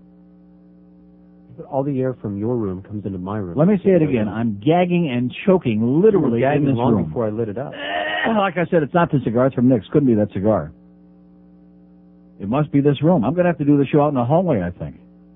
It's impossible in here. It is unbreathable. I'm gagging and choking as I'm sitting here in this chair. God. 567-0560. Somebody call OSHA right away, okay? We got a sick building. 567-0560, pound 560 on the AT&T. We got bugs. We got crap in the vents. It's a toilet in here. And these people are like, playing the invisible game. Well, they're busy negotiating with hurricanes. Yeah, right. They're always busy with something except taking care of business. Here's Miami. Hello. Hey, how you doing, Neil? Okay, sir. Hey, you've had a lot of bad callers today. Listen, first comment I'd like to make is concerning yesterday's show I think was excellent show. They really did a good job yesterday. I went to my first hockey game on Saturday. Yeah. I'd never seen hockey before in my life. I'm one of these virgins. Based on what I'm hearing, I didn't see that game, but based on what I hear, you still haven't. Yeah, basically. But I was introduced to hockey on Saturday for the first time, and before the game even started, these guys were trying to plug up holes in the hockey on the ice itself, and we were like astonished that somebody, before even a hockey game even starts, these guys were having problems with the ice in the arena, and I was just amazed on that. And I figured the worst ice in the history of professional hockey. I don't care from the Fort Wayne Comets to the Montreal Canadiens and everybody in between. It is the worst ice surface in history, and there's nobody writing about it, and there's nobody talking about it, and there's nobody doing anything about it any more than they do anything about the goal lights getting fixed. And like I said before, just like this place, they just don't care. They don't care. And this is great to bring in a superstar player. It's the first one we've ever had. Pavel Bure, and pay him the $8 million and then $10 million, whatever they're going to pay him. That's great. That's a wonderful grandstand move, and that's fine. But in the meantime, as far as taking care of business is concerned out there and putting on the kind of show for the public that the people deserve, where the hell is it? That's what a lot of people would like to know. Well, like I said, that's all, like 10 of us would like to know, those of us who understand what's going on. 2 open lines in Dade, 567-0560 and pound 560 on the AT&T wireless line. I'm telling you, there is something in this room that is so grotesque, and so I think Hannibal Lecter had something to do with it. Seriously. I can feel it like in my eyes and like in my throat and I'm allergic to this room. I'm going to have to take a microphone, sitting in my car. I'm going to have to do a show in the back of my Corvette is what it's going to be. Here's a mobile in Miami. Hello. Neil.com. Yes, sir. How you doing? Okay. Neil, let me ask you, what's going on with the fans over there in the Mark Arena? They don't scream. They don't do anything, huh? Meaning what? I mean, the fans that when they used to play over here in the Miami Arena, it was totally different. Yeah. I mean, I never go, but I watch it on TV, and the fans over here, they were more excited. Over there, these people are sophisticated fans, no? I don't know. Help me out. You go there a lot. That's a gay club, you moron. We have an open line at Dade 1 in Broward, 567-0560, pound 560 on the AT&T wireless line. See what I mean about the Julio callers? When we do get one like this guy, all he does is repeat like a parrot back to me what Albert just got through saying. See, that's not a talk show, just repeating back what I just got through saying a minute ago. Again, the talk show is when you give me your opinion, based on something that you might know about. But since you don't go there, what do you know about? Here's a mobile in West Palm Beach. Hello. Hey, Neil, I have a question about Terry Murray, the coach. Yeah. Well, here's the thing. I've been listening to you for years. At least it rhymes with Bure, Murray. That's not bad. Yeah, there you go. But how do you do it, man? You meet these people. He's a great guy, blah, blah, blah. blah, blah. Same with McLean. Then you hate them. You rip them on the air. He was a nice guy. Being a nice guy doesn't mean he's a good coach. I agree. But I mean, how do you face these people after this? Like what you do with Goldie, what you do with everybody. Meaning what? I don't know. I just couldn't rip somebody constantly like that and then go to work and see him that same day. Before the season started, I was up there. There was Brian Murray, and he was joking around, where's my no BM button? That's cool. Listen, one thing about me, I'll say the same thing to your face that I'll say on the air or behind your back. I'm not two-faced. I'll say it right to your face. Doesn't bother me. No, I agree with you. Most people can't do it. I couldn't. Well, why you're not? Entertaining, man, and I'm keeping on listening. Okay. You get it. We have an open line in Broward, 567-0560, pound 560 on the AT&T wireless line. I mean, Terry Marie impressed me, but how much do you know about somebody sitting at 15 minutes? That doesn't mean, I said he seemed like a really nice guy. I was impressed. I met him again inside in his office in the arena. Another 10-minute conversation. Seemed like a real reasonable guy. That doesn't mean he's a good guy. That doesn't mean he knows what he's doing. And I see his relationships with the guys on the team and benching this one and benching that one and this one 2 minutes late for practice. It's like a kindergarten. It's not like he's dealing with a bunch of adults. But anyway, you judge for yourself. You look at the results. Wow, lollipop, little boy.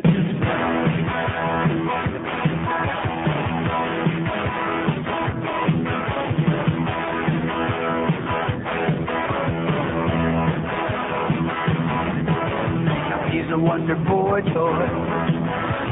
Had a major windsurf. Watched the Hershey Highway and reading Martha Stewart. He's winning lots of races, baby, and the time that did win the cup.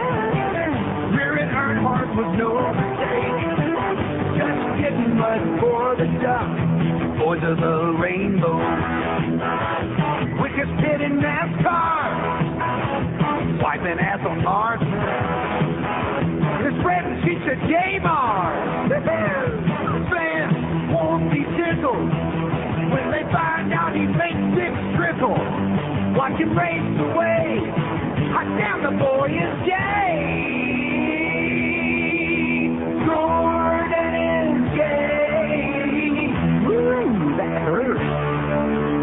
Jordan is gay. Woo, yeah.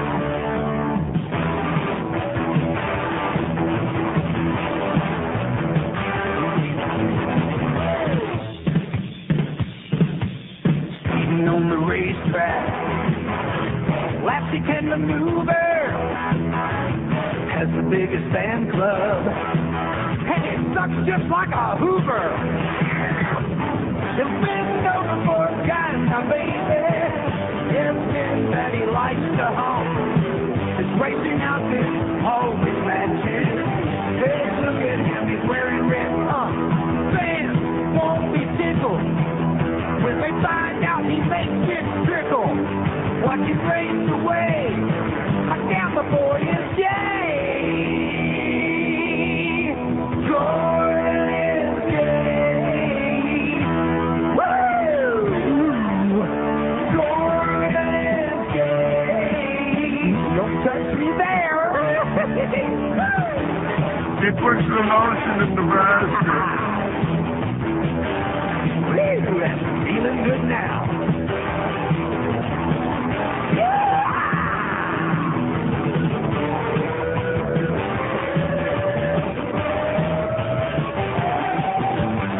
133 at 560 WQAM. So Charles Ruff, he's still shaking it, and the microphone too. He's sitting there hunched over. I mean, I think the guy was right. He's looking for the sympathy vote. He's got to be. I mean, this is the best attorney. And I know people are going to call legal experts, oh, you don't understand, Charles Ruff is one of the great legal minds. Well, how about if he would have done it like behind a screen somewhere? Huh? No, seriously, where they saw him literally a talking head, you know, like just from the neck up, which ain't too good to begin with, but just from the neck up would be okay. We have an open line in Dade, 567-0560, pound 560 on the AT&T line from Allergy Central. I'm serious. I'm allergic to this studio. Here's a mobile implantation. Hello. Neil, yes, sir.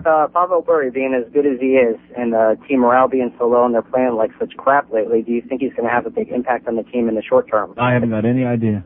I mean, do you think the coaching is going to help? Not help, but hurt. I mean, if you've got a kindergarten teacher as a coach and the rest of the team's playing like it, yeah. How is that going to affect? Let me just put it to you this way. He played for Vancouver last year and they didn't make the playoffs. All right. And other than that one big year when they went to the finals against the Rangers, they certainly weren't a dominating team. Right, and 60 goals doesn't mean squat if you're not in the playoffs. Right. And then don't forget, on Vancouver last year, he was playing with Mark Messier and Alexander McGillney. So it's great that we're getting him, and he is a superstar, but you got to have a supporting cast. Right. I mean, it seems like we're playing now. Like I said before, it's not like basketball where one guy like Michael Jordan can carry a whole team. Hockey doesn't work that way. It's a real, true team sport. Right. And, I mean, proof of that is when we went to the Stanley Cup, we probably had less talent than we have now and will have with Pavel Bure, but they went all the way because they worked better. Yeah. So thanks a lot. Okay. Yeah, I wouldn't get too carried away, but at least it'll be, there'll be some excitement out there. There'll be something besides this coma that we were treated to last night. Coma City.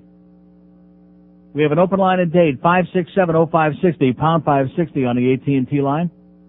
Mobile in Miami. Hello.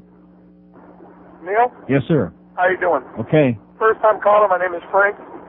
Change the subject a little bit on you, and I have a quick question. It's a debate that I've been arguing with over a buddy for the last couple of days.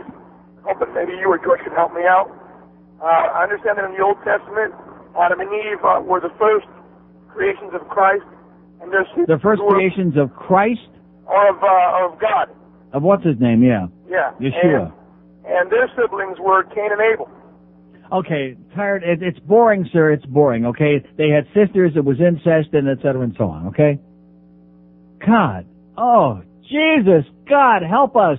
Please, that must have been the Antichrist. Oh, God. 2 open lines in Dade, 567-0560, pound 560 on the AT&T wireless line. You're boring me to death, okay? You're Pavel boring me to death with these stupid, idiotic questions about your stupid, idiotic superstitions and bullcrap religions, okay? It's a pile of crap. It's idiotic. It's like all these people are getting all excited about the millennium, the end of the century. I hate to break the news to you, but except in computers where it happens to be a mechanical situation, other than in computers, it doesn't make any difference because it's all man-made. Man invented the calendar, the Jewish calendar, our calendar, everybody else's calendar, the Greek calendar where they used to... Exactly. It's just an artificial determination, a demarcation of time. Invented by man. So no matter what the change of the year is, it doesn't make a good goddamn difference. How can you say that? It's the millennium. It's Armageddon. Okay, great. You stock up all the toilet paper. I'll stick to the canned goods. 2 open lines in Dade, 567-0560, pound 560 on the AT&T wireless line. If I can get Jehovah's Witnesses to eat kishki in Toronto, huh? And I got Spartans talking Yiddish in Miami. Oh. I got Jehovah's Witnesses, old bag ladies, eating kishki in Toronto. Oh. I must be doing something right. Even if I can't breathe and I'm choking in this room. God, that was the mistake I made, coming back to this studio. Here's Miami. Hello. Do you think Michael Jordan will play for the... We have 2 open lines in Dade, 567-0560, pound 560 on the AT&T line. Here's Miramar. Hello. Hey Neil, how you doing, man? Okay, sir. Hey, I've been watching hockey on TV for like 3 years now, and I've only missed like 20 games during those 3 years. I mean, I really like it, and I finally went to my first game on Saturday. Yeah. Right, and I was wondering, since you've been to like hockey games all over, dude, do they have play-by-play in other arenas, or is this the only place that doesn't have play-by-play, or what's the deal with that? Play in the arena while the game is going on? Yeah. Of course not. No? Because I kind of missed that one, from TV or whatever. And, I know how you like Las Vegas. You ever seen Fear and Loathing in Las Vegas? No. Go see it, man. It's a trip. Thanks, man. Take it easy. Open line in Dade 1 in Broward, 567-0560, pound 560 on the AT&T wireless line. Charles Ruff, he's still shaking it, by the way. I'm sure that most people are sitting there glued to their sets watching that. You watching it? Wow. Sad. I mean, I feel for the guy. The guy's disabled. He's in a wheelchair, and he's frumpy, and he's sitting with his shoulders down. It's a grotesque sight.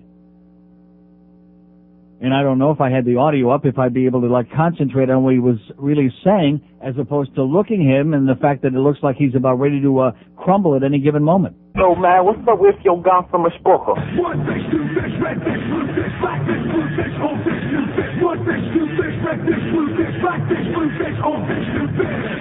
This one has a little star, and this one has a little car. Bang! What a lot of fish there are. Yeah. From near to far. Some are red, and some are blue, and some are old, and some are new. Some are sad, and some are glad, and some are very, very bad. Why are they sad and glad and bad? I don't know. Go ask your dad. 1 fish, 2 fish, red fish, blue fish, black fish, blue fish, old fish, new fish. 1 fish, 2 fish, red fish, blue fish, black fish, blue fish, old fish, new fish. Some are thin and some are fat. The fat one has a yellow hat. From there to here, from here to there, funny things are everywhere. Oh dear, I cannot hear. Will you please come over souvenir. Will you please look in my ear? There must be something there, I fear. Look, a bird is in your ear, but he is out, so have no fear. Your ear can hear, my dear. One fish, two fish, red fish, blue fish, black fish, blue fish, old fish, new fish. One fish, two fish, red fish, blue fish, black fish, blue fish, old fish, new fish. Who is this pet? Say he's wet. Well, you never met a pet I bet as wet as this red cat cat.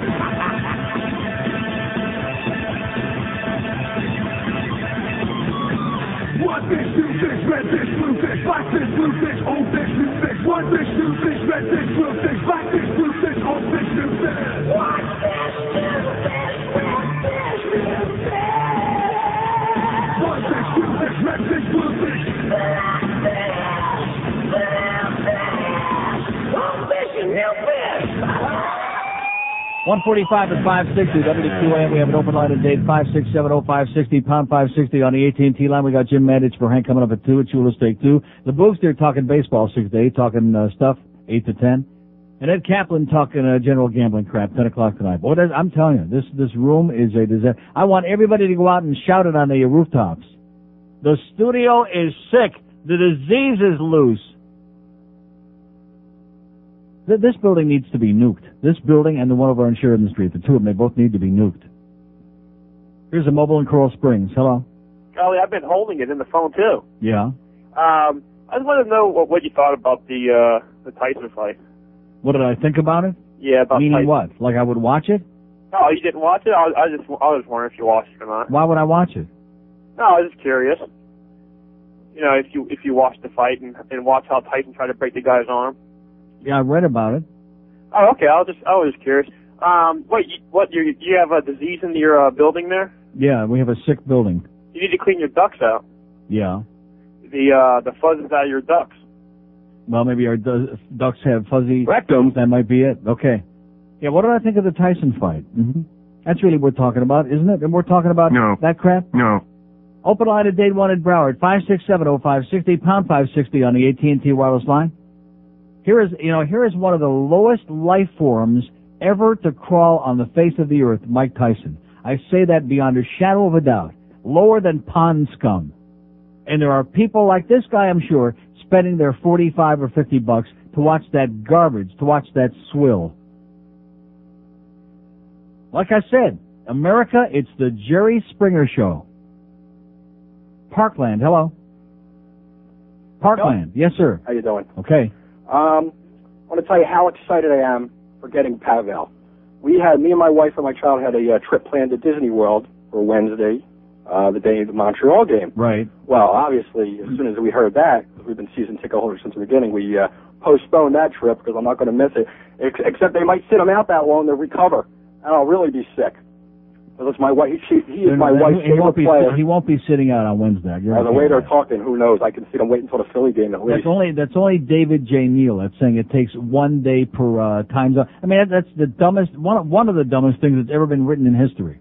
Well, I read something today where they said his agent said that he shouldn't play for a couple days, to recover so he won't get injured, and they're going to push it back to like the Philly game or something. I hope not. Well, what do you mean they're going to push it back to the Philly game? He's getting here today. He's flying here today. The Islander game is tomorrow. Islanders tomorrow and Rangers on Thursday. I think he should play tomorrow. I'm dying for him because they're going to have. That's another thing. I knew they were going to get killed yesterday because it was a total letdown. They're just waiting for him, and any day he don't play, they're going to end up. They're just waiting for him. I think. Well, let me ask you. What about Saturday when they got by with a 1-0 with a Como? Were they waiting for him then when the deal wasn't made yet? No, but they won at least. That wasn't as bad as last night. Come on, that pretty was close. Well, you're pretty right. Close. Listen, I know you don't agree with this, but I think that to keep him protected, I think maybe not Worrell, but another tough guy in there to keep him from getting hurt because they're going to go after him because he's about all we got. And I think that's important because I know Paul Loss is a monster, but he likes to play, and we need a guy that's going to babysit him. Well, what do you mean he likes to play, and we need a guy who's going to babysit? What does that mean? I mean, you can't have a guy who does both. Well, you can, but I think you need two of them. I don't think Loss is enough. This team doesn't have the talent on it to have room for two goons on the roster. Okay. Well, we don't have room for a Peter Worrell on the roster. Terry Murray only plays 3 lines. I mean, he really does. He really only plays 3 lines mostly. So if you think of it that way, it's not going to matter the way he double shifts everywhere, which is fine with me. You know, unlike McLean, who used to play every four lines equal time, and that was it. And well, let me say it again. This team doesn't have enough talent on it, offensively especially, to have room for a full-time goon on it who doesn't produce anything else. Well, like I said, I just hope he does. You know, they don't go after him and try to just screw with him all day. He'll be just fine. Neil, can I call someone a douchebag? Yes, sir. Brett, you're a dog track betting, ugly sock wearing. Okay, have a great day. We have an open line at Date 1 in Broward, 5670560, pound 560. You notice how they're trying to make the case, we want Peter Worrell back. Don't we want him back? No. Yeah, big black guy named Peter. No. Come on, he's going to be the bodyguard. No. He's going to be out there kicking ass to keep those guys away. No. They're obsessed. They're like a sickness. Here's a mobile in Coral Springs. Hello. Hello, Neil. Yes, sir. Hey, first-time caller. Great show. Appreciate your frankness. I just moved here from Vancouver about 6 months ago. Oh, my God. And excited about getting Pavel Bure down here. That's great. Yeah. I just hope that he can play both ends of the ice because he certainly didn't do that in Vancouver. And maybe playing back in Russia, he's learned to play defense as well as offense. Yeah. Great offensive-minded, and part of the reason he gets so many goals is he snipes at the blue line and waits for somebody to dump it out to him for a breakaway. Mm-hmm. But if he can pick it up and play both ends, we got a great addition to the Panthers. Even if he doesn't play both ends, the fact that we have somebody offensive who knows how to stick it in the net, that's desperately what this team needs. Well, you know, and part of the another part of the trade is getting Hedican down here. Great defenseman, I agree. Real gentleman too. Yeah. And engaged to Christy Yamaguchi, I understand.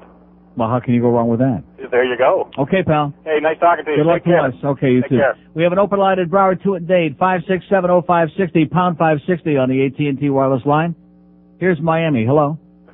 Neil, hi, Yes, how sir. you doing? Okay. I just want to say I love your show. Been listening for a long time. We just moved down from Tallahassee, my wife and I. We're newlyweds. Well, congratulations. Thank you. We have actually a 1-year-old son, and he's learning how to speak now. He's learning what? He's learning how to... Wasn't that cute? Wasn't that beautiful? Like I told you, dumb little spicks. That's what we got. That's all we have. We don't have, out of what do we got? 2.5 million Julios in this town? And we don't have one that's got any material? All the ones with material, they're all on Radio Mambi. I forgot about that. They're all over the age of 100.